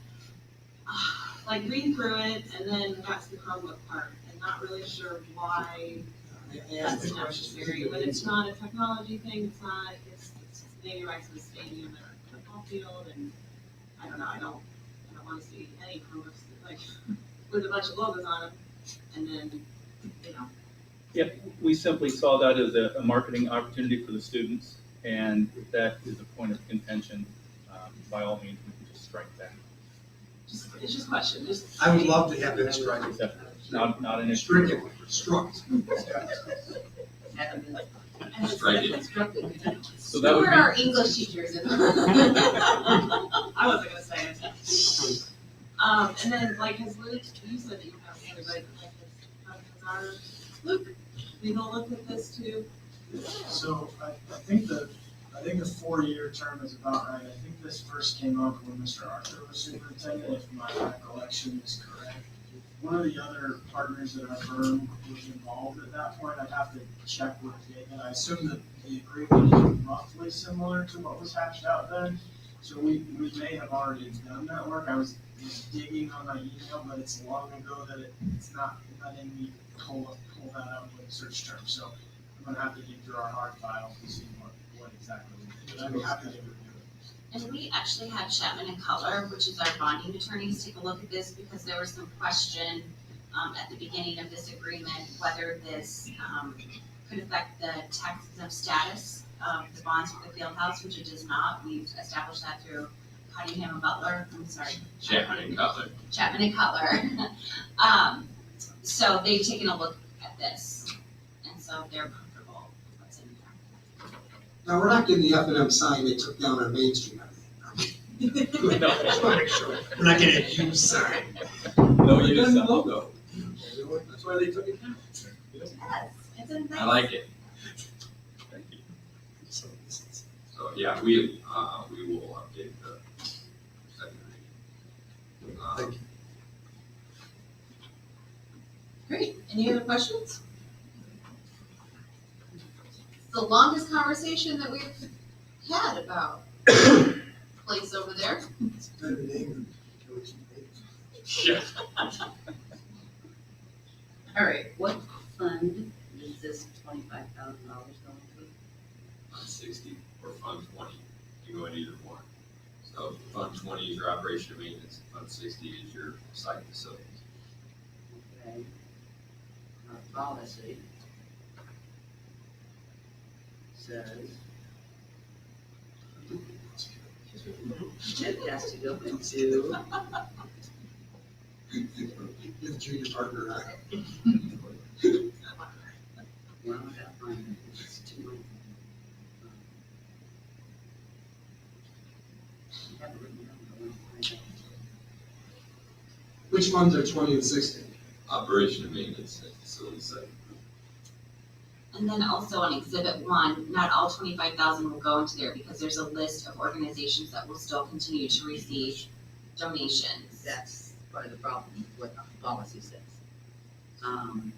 You You know, read it says, I know it because I have it written down, equipment and furnished newly renovated, updated and constructed facilities, that's where the money has to go to. According to the board policy. According to the policy. And that is in section. Is it in Well, I section 4? have 4:150 written down, is what I have written down, and that's where I'm at right now, trying to find it.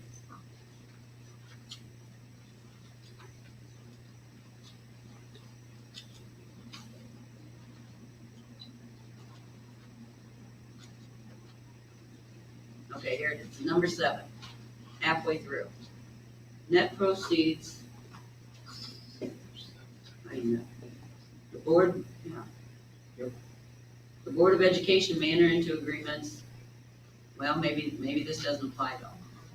The bank's not a 501c3, so maybe that take care of that then.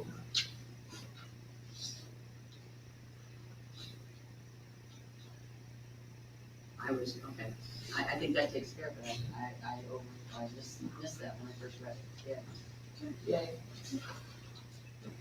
Since you brought up the other one, what is EverFi? Financial literacy, is that an ongoing program? Is that this year? That Consumer is, science program. The investing program. Right. Stuff that Mr. Benadigan uses in his class. Consumer ed. Is it a computer program or? It is a computer program, it's a simulation that he uses, isn't that Yeah, correct? it's a website.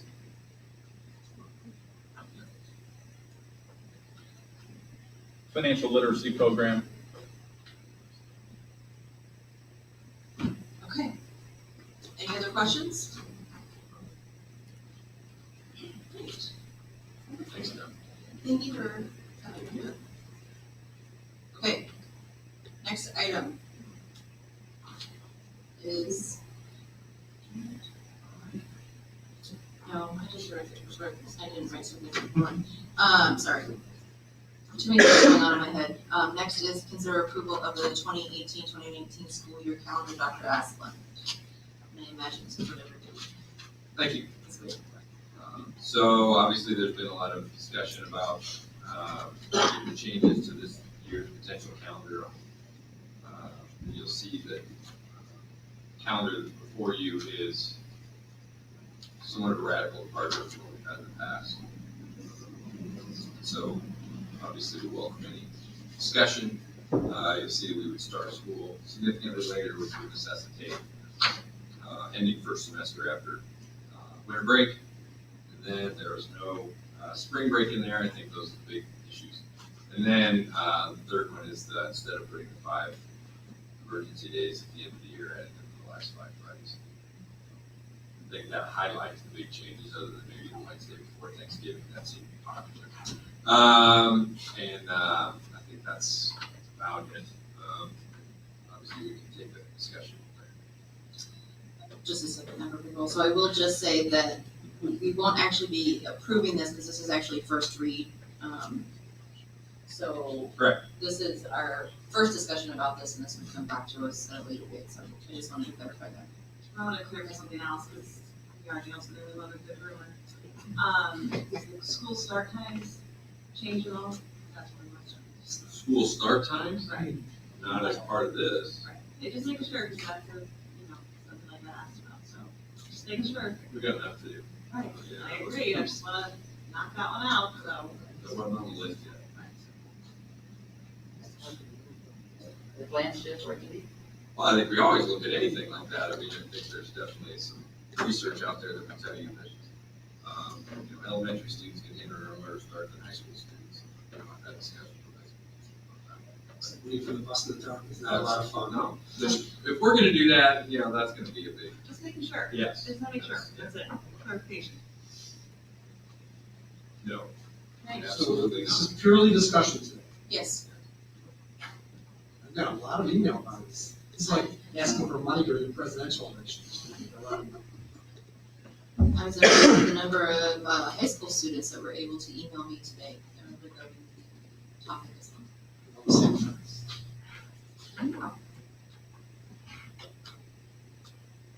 like spring breaks. I think it makes a nice break. I think we should, a number of years ago, we tried to do this, we got away from it, saying it's gonna be X week, the end of March. And pull it away from the Easter break, because that can bring it very close to the end of the year. Which it did last year and, Just say we have a spring break, Monday through Friday, and this is the week every year we're gonna have it. Yes, it does make the school year go further, but we make adjustments with that. It's the feedback I got, I mean, on my own, talking to people, spring break's important, but it compromise would be just going those extra days in June. So that's what I would be in favor of. Right, I mean, that's the trade-off, is Right, that, right. you know, we have to go a weekend in June. If spring break is. If we kept the start time the same. Right, which I believe we should, I would agree with that, and pushing back a little, if spring break is that important, and that kind of break, if it's scheduled correctly, would be beneficial,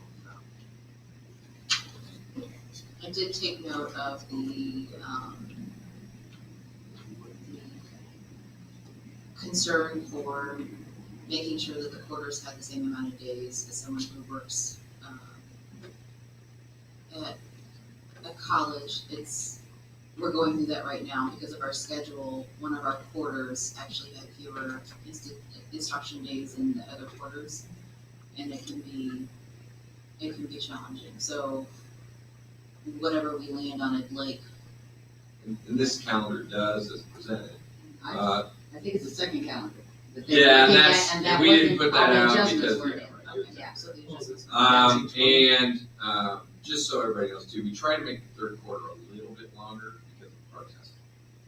Although now we hear through the Tribune, and they're getting rid of park, so, you know, the next news. There's also where you often have days that you miss.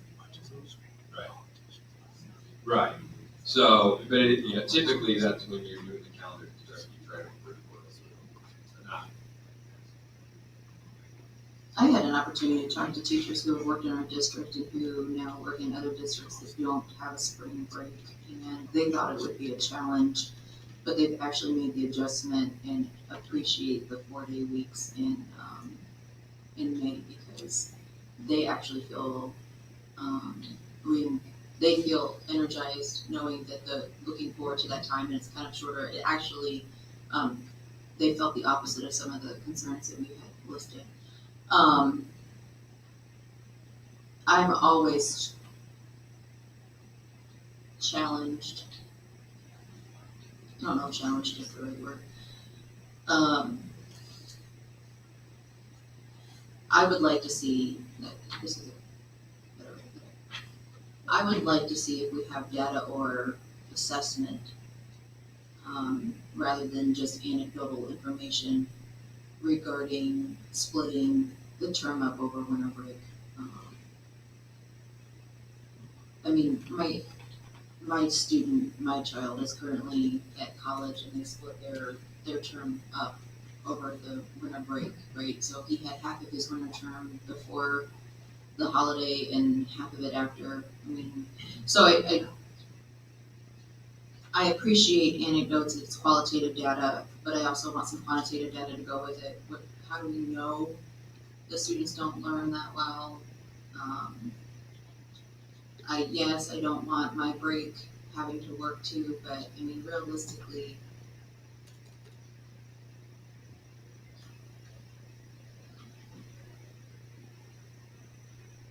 we're always enhancing our curriculum. I do recognize time frame, turnover, so there were some good points made.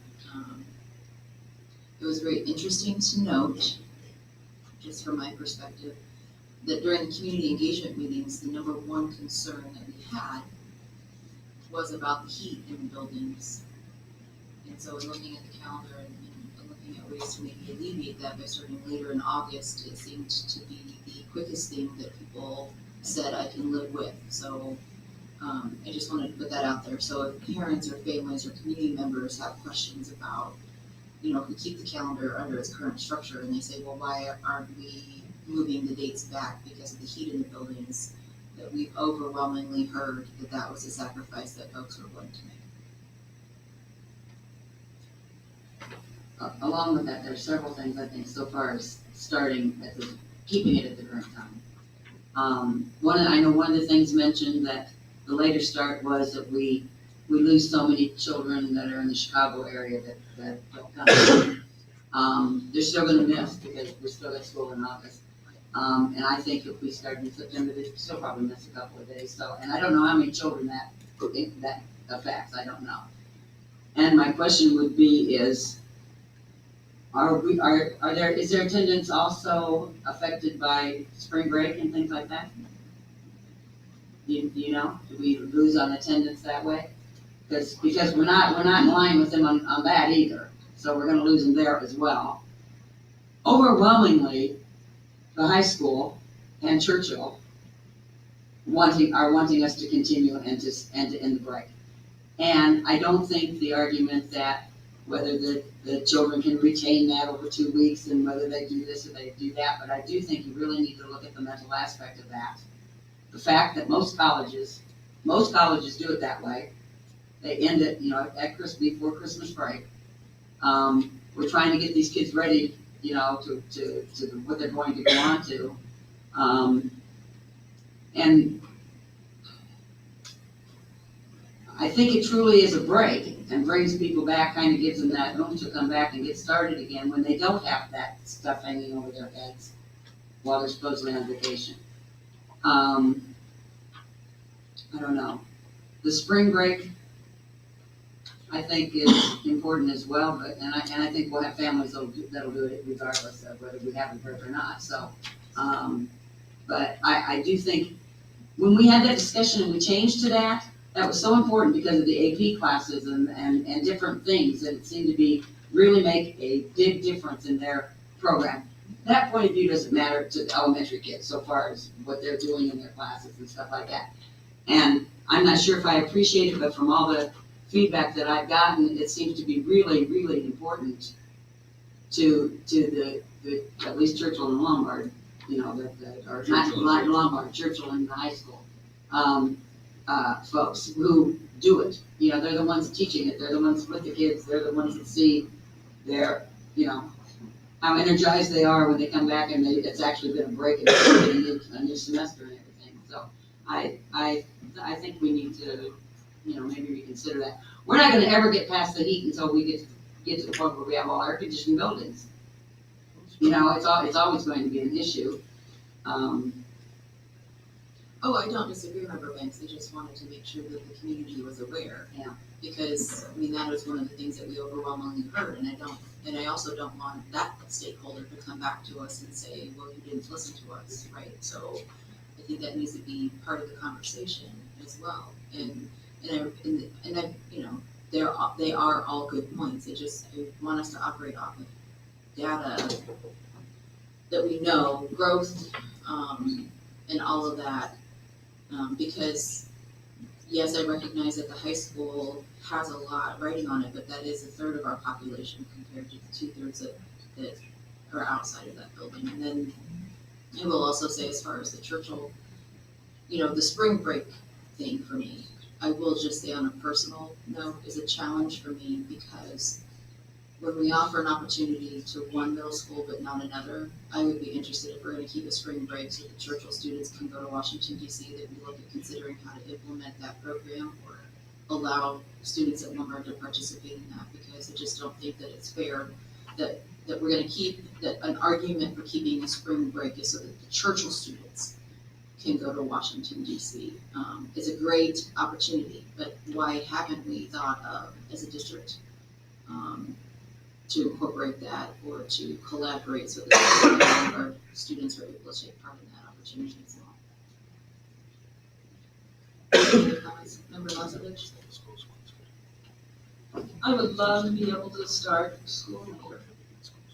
However, having worked at the elementary level and at the high school level as a high school counselor, to me it's, when we made the change, I would say that at the elementary level, like Member Banks said, that makes very little difference whether or not, you end a term before the winter break or in January.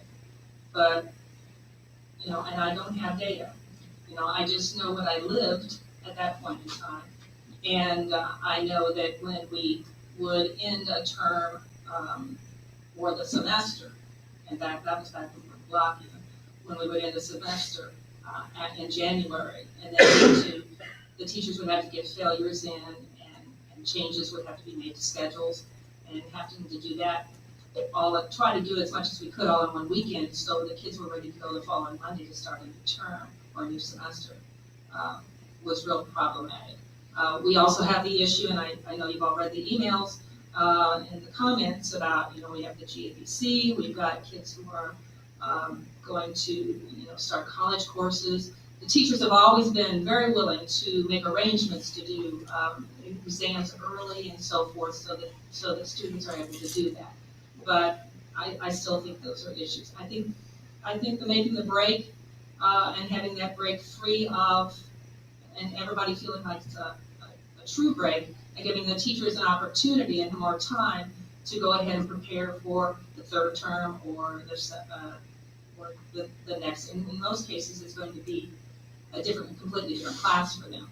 It's not going to be a continuous, since it's on the blocks, it's not going to be a continuation of the first two terms. So I would love to be able to start later. There were always issues with the students who come from out of the district, new students coming in from, for example, the college public school system, always starting after Labor Day, and those students would come in after Labor Day. For spring break, parents take their kids out and take them on a vacation, regardless of when we have it. You know, if they've got their vacation scheduled some other time, they're going to do it. Those are just things that we have to deal with. But my vote would be to still be able to maintain the first two terms before winter break, and have that break and then come back third and fourth term. I thought that there were some things I really liked about the 1920 one, and in that case we ended it before. And then I wondered about taking, and this is before everybody was talking about spring break, I wondered about taking those days that we had down for our emergency days at the end, 4 of those, and moving them up into spring break, so that if we did have snow days, then we would start, other schools. I would tell you that I have that suggestion a lot, and that's been tried some places, and that didn't work out so well. So Okay. people made plans, plans. and you had snow, and then, just like you said, They go anyway. they go anyway. They go anyway. So if you have it at the end of the year, it's a little, I understand, I thought the same thing, but as I looked into it and talked to some other superintendents that have that, they're like, don't do that. I said, people will just take them off. Right. I mean, they go whenever they got their, and I always wondered about that, because I would never have dreamed of doing that with my family. But we never took spring break and used it. I mean, that was just kind of a relaxing time. We never took it and used it for a vacation. We always did that in summers. Well, and I will, you know, as I told the teaching staff that was here when we started this process, you know, I'm here anyway, so whatever anybody wants to do is fine by me. The thing I would tell everybody is it's really parent friendly to do the 5 Fridays at the end of the year. Because then they know within a variance of a day when the end of the school year is, they can start planning camps, vacations. And I've already spoken to a wide we program here. But in the buildings, on those days for parents who need childcare of younger kids. You know, it really has been a parent friendly thing in my previous district where people that knew, okay, I don't have a week of variance, I could start, I know that there's a day difference by the end of the year if I look at the last 5 Fridays. It's really a positive thing. The rest of it, hey, whatever everybody wants to do, we'll do it. I would, being the only one up here that's tried that schedule, I would encourage you to do that. Yeah, I would be interested in seeing how that works, because initially when I saw it, and again, as a teacher in me, the children are ready to come, elementary children are ready to come back to school in mid-August. They're ready. They're anxious and they're excited about going back to school. Same token, in May, they're ready to be done. And I'm thinking, oh man, what's a 4-day week gonna do? Is that gonna make them, you know, get that way, you know, more so? Probably not, you know. No, I think it's an interesting concept. I will tell you, at least at Farmington, we kept pretty strong look at the data on that. was that our attendance actually went up during that month, and our incidence of discipline. Yeah. Well, but it was just people, there were more folks that was like, hey, you Right, can make it right. to Thursday, come Well, on, it's yeah. good. And in May, like again, like in August, they're ready to come, and in May, they're thinking about it's time for school to be over. So you're right, that way it kind of, And you know, here, if we did it, I mean, one of the things that somebody asked some really good questions about, you know, if AP tests are given on Friday, we'd have to order them.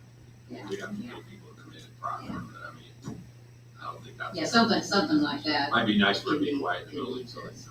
That was a comment also, that was made, and that's very valid, because remembering when I was there, and plus you got the students who aren't. I have concerns when I shared with you earlier that, well, this is a discussion item this month, it would be an action item next month. And based on lots of the emails and conversations I've had, they were all presupposed the schedule that we currently have in our contract. And we don't have a contract for next year, so I feel really strongly we shouldn't have a calendar based on that until we have such a contract. I think we're putting the cart in front of the horse by doing that.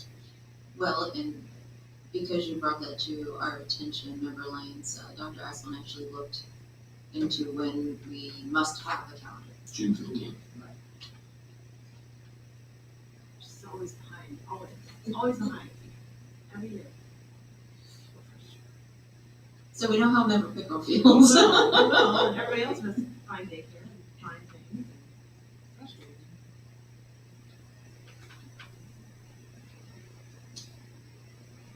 We're behind on, I'm sorry. Like our calendar approval, like every other person I know is like, oh, we've got a calendar for next year in January, and we've always seen how I get to one school year, it's always, you know, we don't, it's not really that, it's just a long process. And, you know, it's frustrating. I would love for us to have a contract, you're right. Yeah, absolutely, that'd be even better. We can put the cart in the horse in the right order. Yes. Okay, so that's a lot of feedback. Yes, it was. I don't, so. You mentioned data, how do we, I mean, if we're talking about data. Well, that's the challenge at this point. You know, to be honest with you, it is probably one of the areas that this district could do well to improve on. Because we don't track a lot of that stuff. I'm not saying that it's a sticking point for me. Do I agree that it's great to have that done by break? I do. I think part of my challenge, more so actually, is that we have a tendency to create our breaks around Christian-themed holidays. And I don't know that that necessarily is something that we have to do. I think that we can, if we're going to have a spring break in a calendar, if we're gonna break, you know, before, if it's gonna be a break, then, you know, perhaps we look at the calendar and we say, we know we want, and these are just arbitrary numbers, we want 45 days in each of our quarters. What does a calendar look like to do 45 days in a quarter? And base it around that. But, I mean, currently, the way we function is around Christian-themed holidays, which are Christmas and Easter. If we want to keep it around Christmas, that's fine, because there are other holidays that are celebrated around that time as well for other faiths. But I don't think that our spring break needs to be focused around Easter. Well, if we were looking at colleges again, there are many colleges, I mean, they have a spring break that is more conducive to their entire calendar. I mean, it is more in the middle, you know, between the, you know, the beginning of the second semester and the end of the second semester. Right. Is there a requirement as to how many days you have to be in order? Or are we just arbitrarily picking? The only requirement, from our standpoint, is you have to have a certain number of minutes or how many units, and we have to work that up, so that's, I don't know. I can find out. Our only requirement from the calendar standpoint is we have to have 174 days, how we divide it.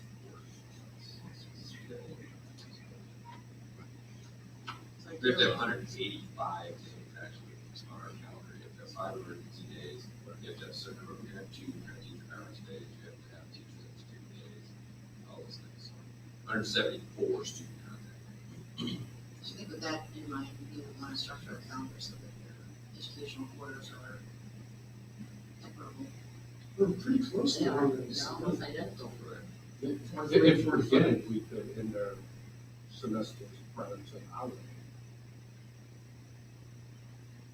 If you started like, well, yeah, I mean, there's. If you eliminate, instead of having 2 institutes, you have 1 instead of, kind of moving your holidays around. To push it all up so that you have 2 shortened quarters.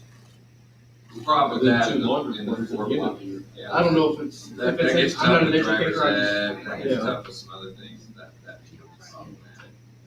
I'm not saying we couldn't do it, but with the 4 block, it exacerbates it because, when I taught 1,000 years ago, I had class all year, and so I could just go ahead and get to a first semester, I'll get to the second semester. Well, in high school, you teach something the first semester, you will teach that exact same class second semester with a whole different group of students. Okay. And so there becomes some equity questions there. Once again, it's not insurmountable. I mean, my answer is just give finals before Christmas, and then when they come back last week, do some thematic units or something, do something fun. I don't know. If you want to get around it, we can kind of make our own problems on that. So it is doable. Well, looking at last year's calendar with the early start, the first quarter was 42 and the second quarter was 44. So it was actually longer, and the break was still around Christmas time, so. Well, how about this? Next month, I will bring back 2 calendars, so you can vote on something or not vote on it or table it or whatever you want to do. I just got to make sure I bring something so that there's something to vote on. So how about I do that? I'll have one with a later start and one with an earlier start, and they'll both have a spring break. How's that? And it'll be the last week of March. Still gonna have the 5 Fridays in there. That's all options. And the Wednesday's a real popular. As a discussion. Wednesday before Thanksgiving. Oh, the Wednesday, oh yeah, that'll be a vote. And if you're the person that does the cooking, that's a good day to And once have. again, that's. Timberline, you can actually make a motion at that time to table it. You can, yeah, we can have that discussion. We can cover all eventualities. And I'm putting the 5 Fridays at the end of the year. Either one, so. The rest of it is like whatever. All right. I think we're slowly devolving. Okay. And next is consider approval of the GHS baseball trip request. This Coach Pickerel is here to answer any questions anybody has. He has patiently sat, and almost took a nap. No. He's good. He's good. Excuse me, I have a bit of cold. I would just like to say, first of all, thank you Mrs. Ham for inviting me to speak. I think this is a great opportunity for the program. The landscape of summer baseball is changing, with more players being drawn to travel baseball, which means that you kind of have to have a bit of money to be able to play. And I would just like to afford the same opportunity to the players that don't. Because in my mind, there's no reason why those kids, just because they don't have the same funds as someone else, shouldn't have that opportunity. And along those same lines, with this tournament that we're asking to go to, with it being played at the same time as the College World Series, which is awesome, the players will get an opportunity to see high-level baseball. Some of them have aspirations of playing at that level. My hope is that for some of them, it kind of opens their eyes and motivates them to maybe want to reach that level. For others, it may be another eye-opening experience. Maybe I need to tailor my goals a little bit. But playing against some competition that we'll never see during the spring season, going and experiencing that, I think has a huge impact on our program moving forward.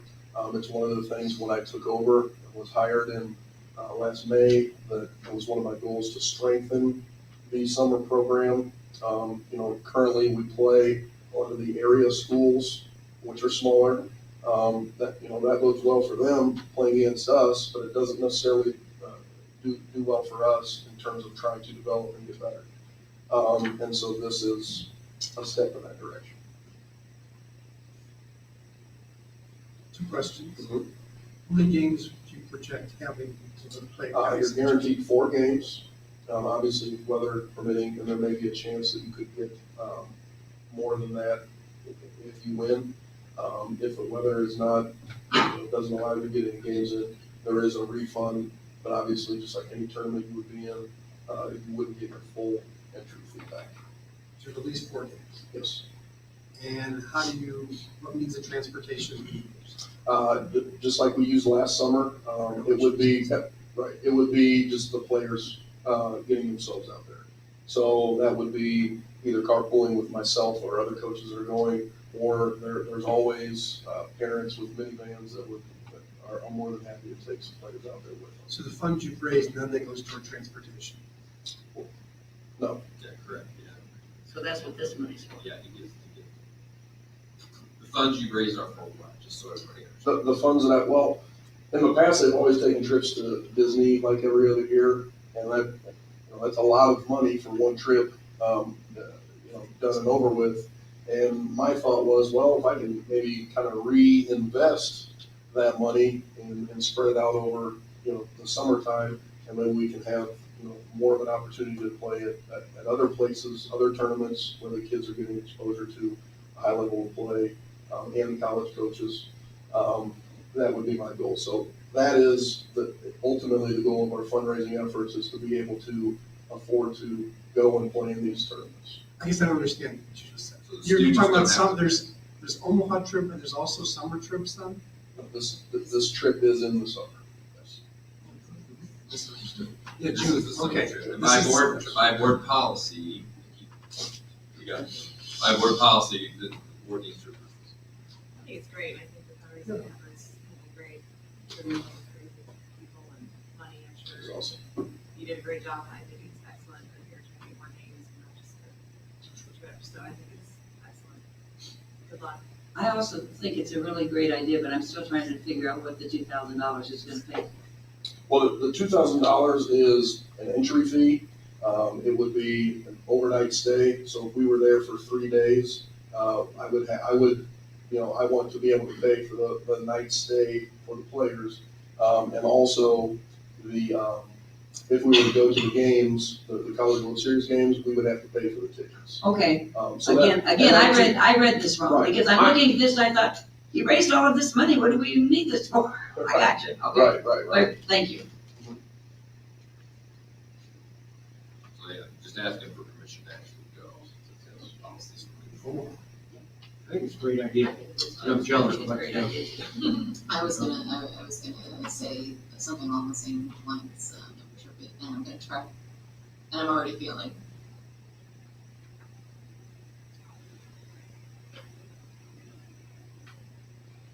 Sorry. My nephew had an opportunity to go to this camp in Omaha. Sorry, a month before he passed. And it was one of the highlights that he had.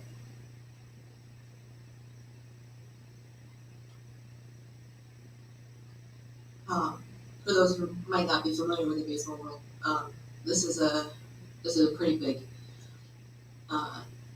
time frame. Omaha is the facilities, it's top notch. So I think this is, not that I was disappointed in the Disney trip when we went with the baseball team the year after he passed, but I think this would be, for them, developmentally, I think this would be a great opportunity for the team. Well, and just to see different parts of the country that they probably haven't been to, or a lot of them have never been to, and I commend you for making sure every kid can take advantage of this, even if they can't afford it. So I'm proud of you. This is really great. This is a great opportunity for us. So with that, do I have a motion? So moved. Second.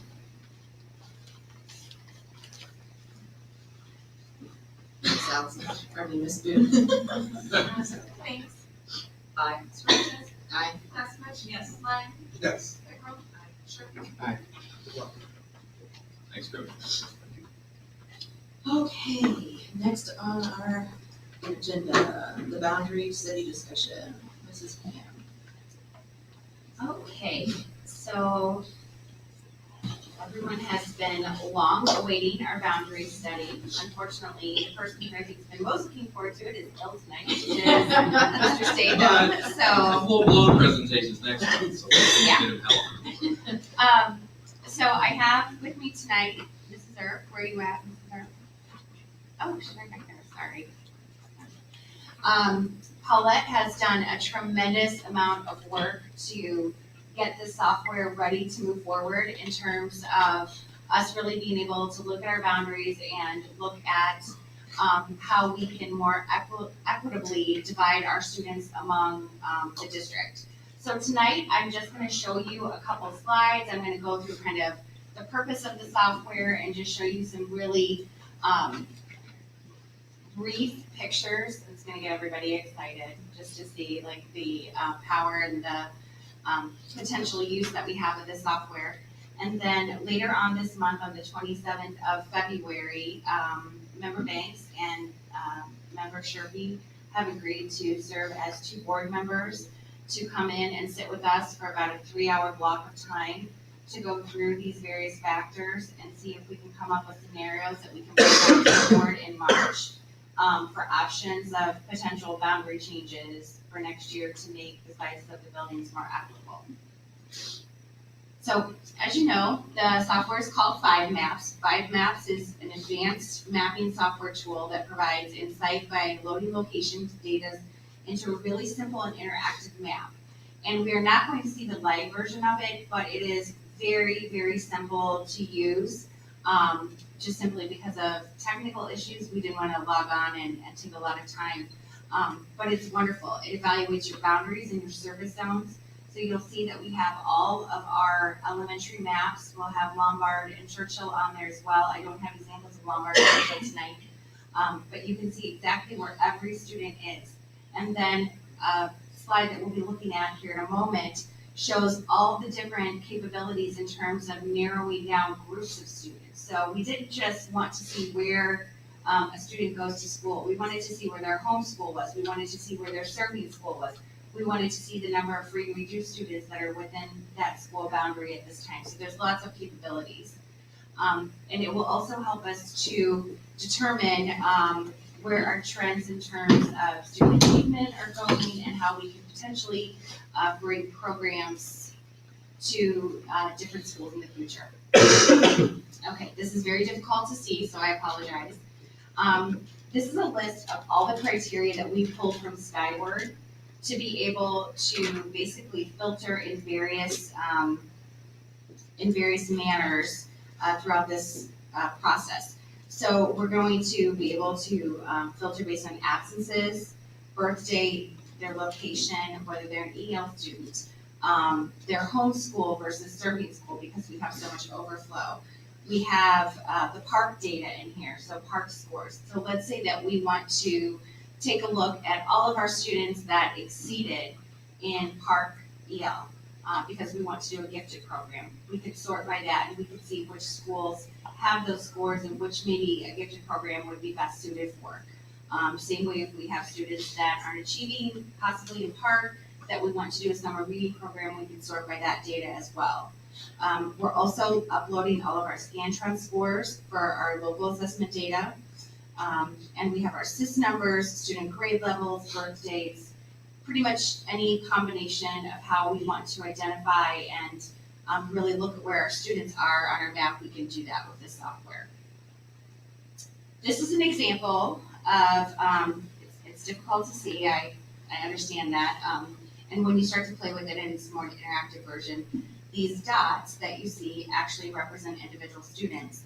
And when you're in the program and you hover over them, you can click on that dot and it will tell you exactly what student that is, what their address is, and all their demographic information. So this is an overall look at our elementary districts, or our elementary buildings and their boundaries. This is kind of up close view. And you can see everything is color coded. So this is King, and the little bit darker blue dots are all of our King students. And then you can see as you look along here that we have King students from Overflow that are in the Steele School District, or in the Steele area, boundary area. And same with Nielsen. And then this is a map of King, and this is homeschool detail. So all of these students, these are the students that King is their home school, and they're identified on here. So if you have a student, for instance, here,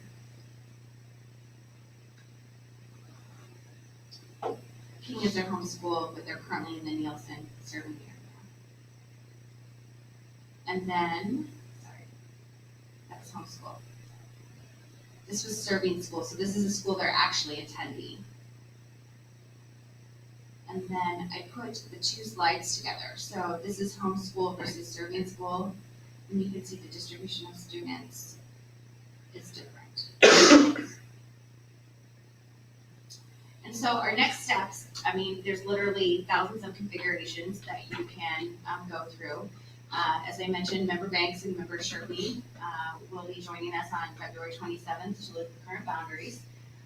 One of the features of the software is you can actually take a drawing tool and you can actually move the boundaries, and it'll automatically then move the children to those new areas. So we'll be sitting and we'll be redrawing things, looking at what is a more equitable distribution of our students.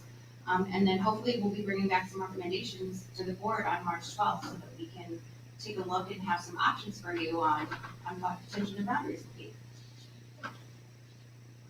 Questions? I have this cart and horse thing again. Because you're making decisions based on class sizes, and class sizes, once again, is something that's in our contract, the contract of teachers. And I would hope that we find the resources to reduce class size in the elementary schools. And I think that would skew your data if we ended up having such resources. That's the first comment. The second, I don't think the charge was to equalize the schools, but to maximize the use of the schools that are air conditioned. Make sure we don't have empty classrooms there. Did I misunderstand? Is our goal to equalize the elementary schools, regardless of what that we need to look at overflow and that impact of where our student populations are and where students are being bused and how that overflow is impacting our students throughout the district. So I think there's a lot of there's a lot of variables that are Yes.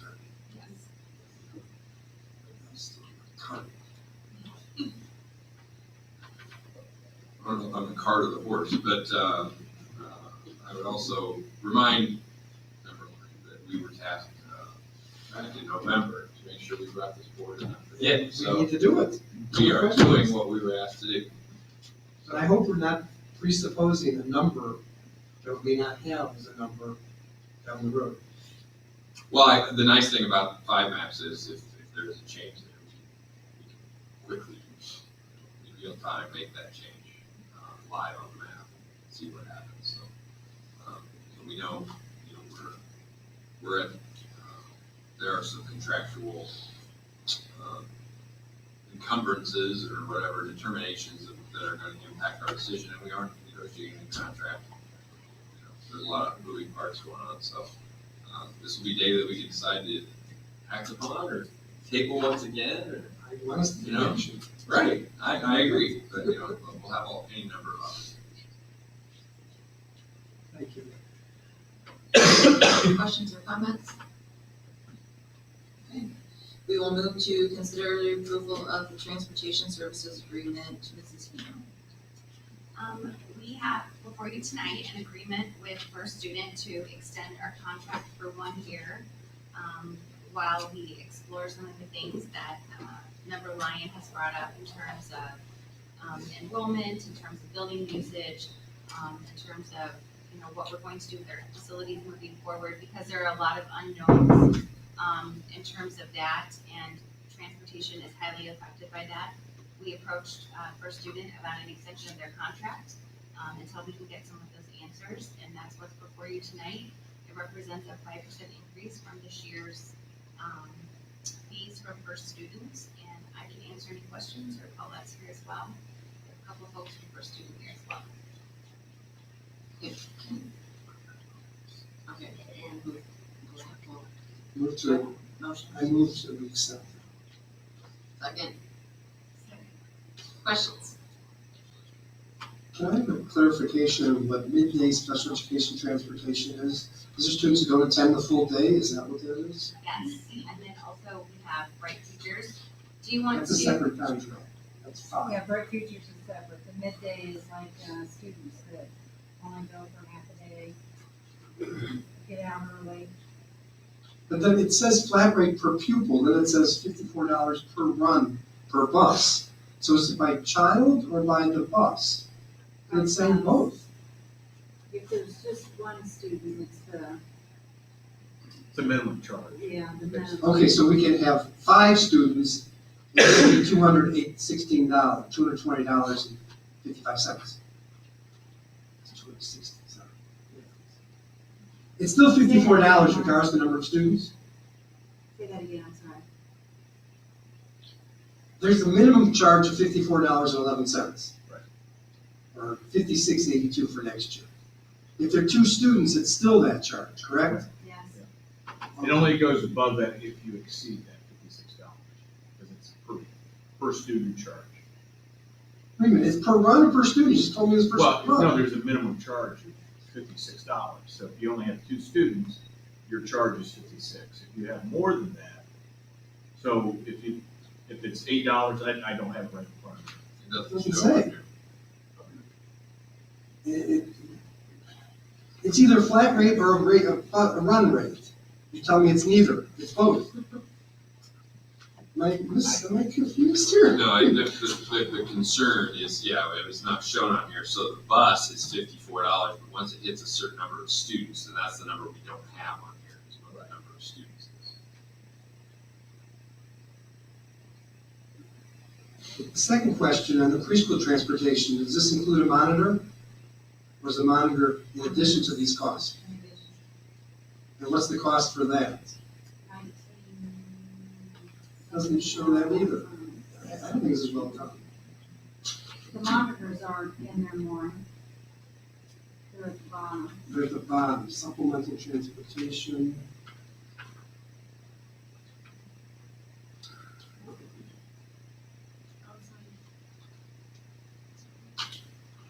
Second to last page. Are there pages? The monitor costs are under the special ed area. Oh, yeah, they're under the research. All right. Thank you.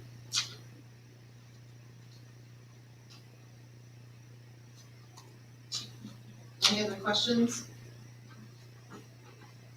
Just for everybody's knowledge too, I had asked for a second bid on if we provided the fuel.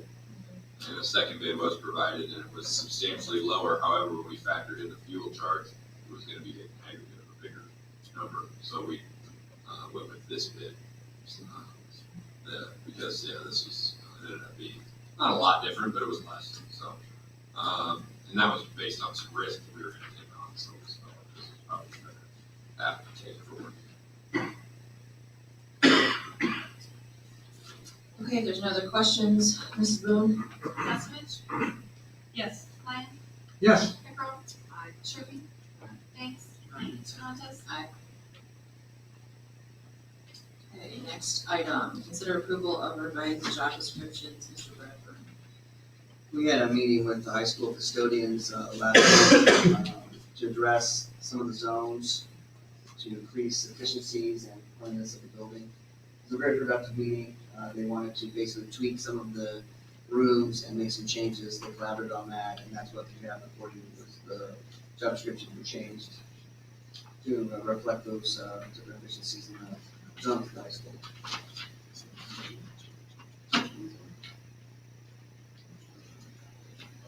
Do I have a motion to approve?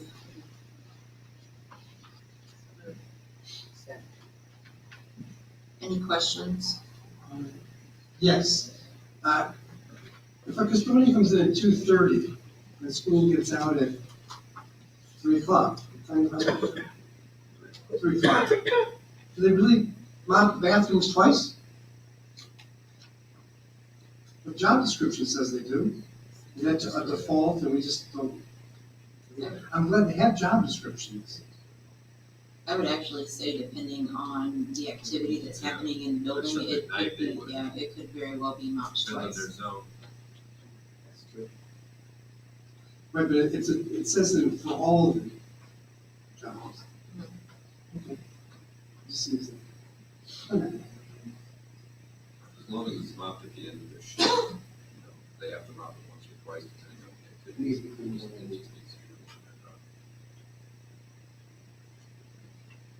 This works, that's great. Yeah, the meeting was very productive. They brought forth a lot of good ideas. And will this, Mr. Reverend, my only question is, was part of the conversation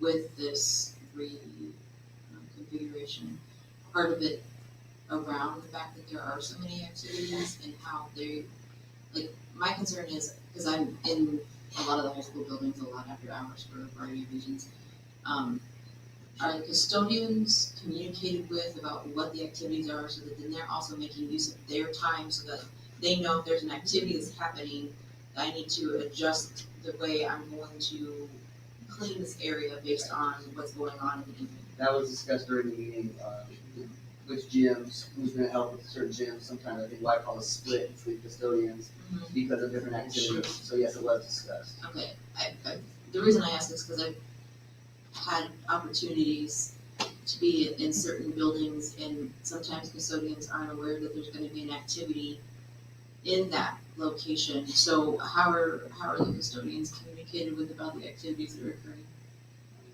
Like, Updated schedule, and they also talked about either having working radios, it was at that meeting, having working radios or having everybody's cell phone available so they need to contact each other, especially if they're subs. That was a specific point.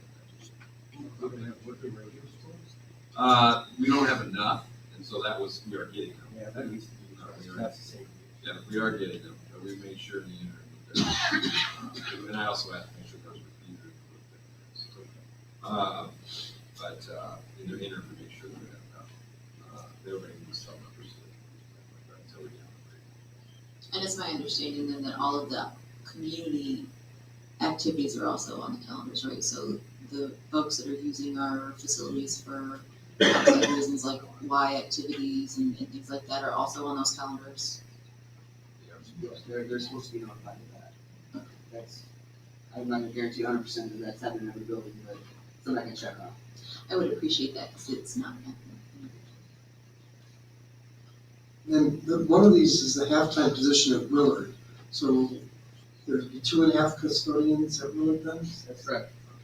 And what do we have? Sorry. Is that what we have currently? Yes.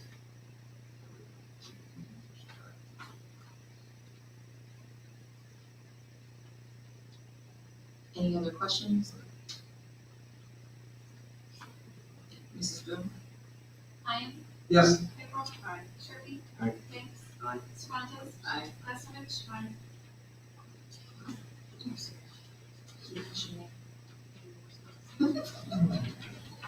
Moving on to the next agenda item, personnel. Consider approval of the personnel report, Mr. Reverend.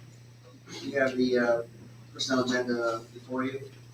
There is one correction I have on the second page involving a cross-categorical paraprofessional. The hours of the week need to be corrected from 31.25 hours to 33.75.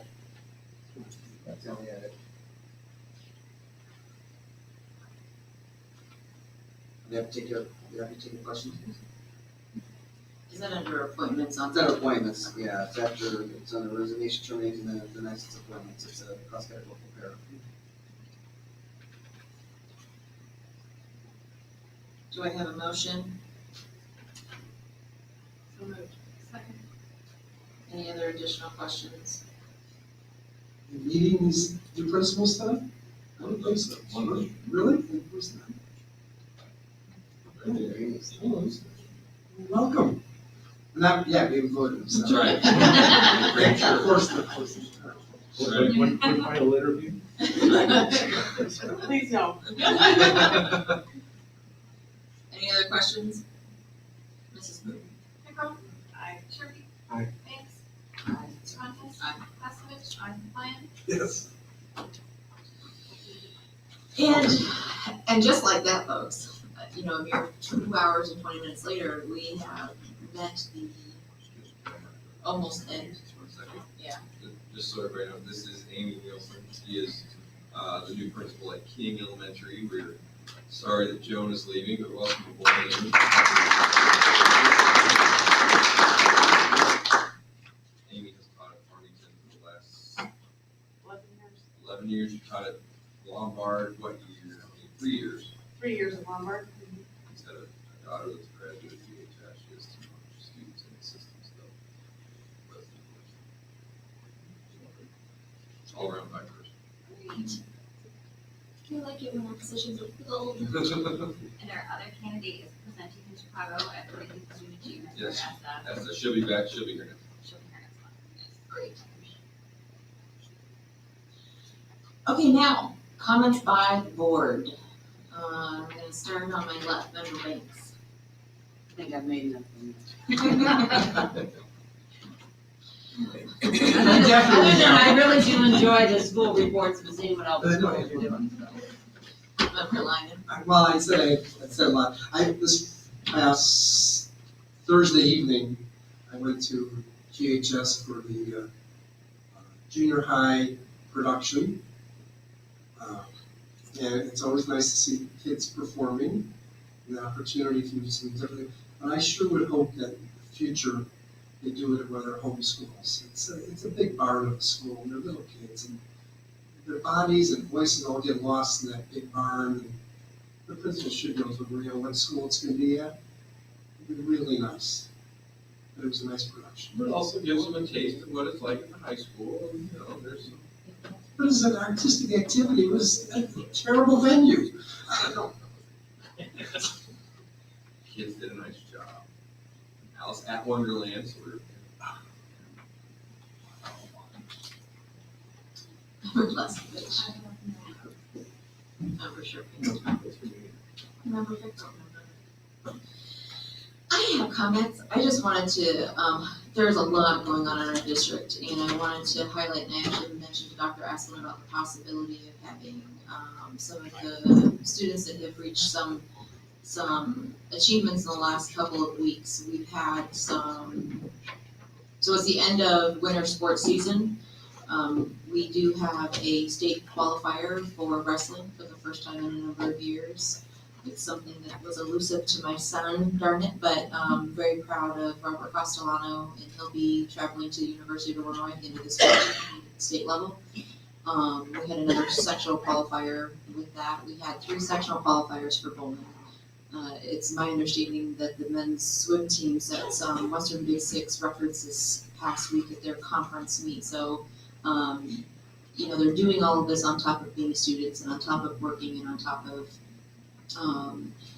you know, all of their lives. So it was a busy week for some of our students, and so I just wanted to take a moment to recognize that. And I'm really curious if anybody can find out the high 3 game and 6 game that Alyssa Theobald has that got her 2 sectionals, because I still have those records on the books at the high school. So I'm just kind of curious myself. I am the record holder currently for those. So, just curious, I didn't see those numbers posted in the register mail, so it was kind of like, that could be some, high game. I have high game and high 3 game.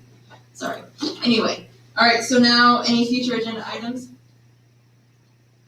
Okay, we are going into closed session for the appointment, employment, compensation, discipline, performance, or dismissal of an employee and pending litigation. Do I have a motion to go into closed session? Ms. Boone? Sharpie. Aye. Banks. Aye. Toronto. Aye. Paskevich. Aye. Lyon. Yes. Peckrell. Aye. Thank you very much, folks.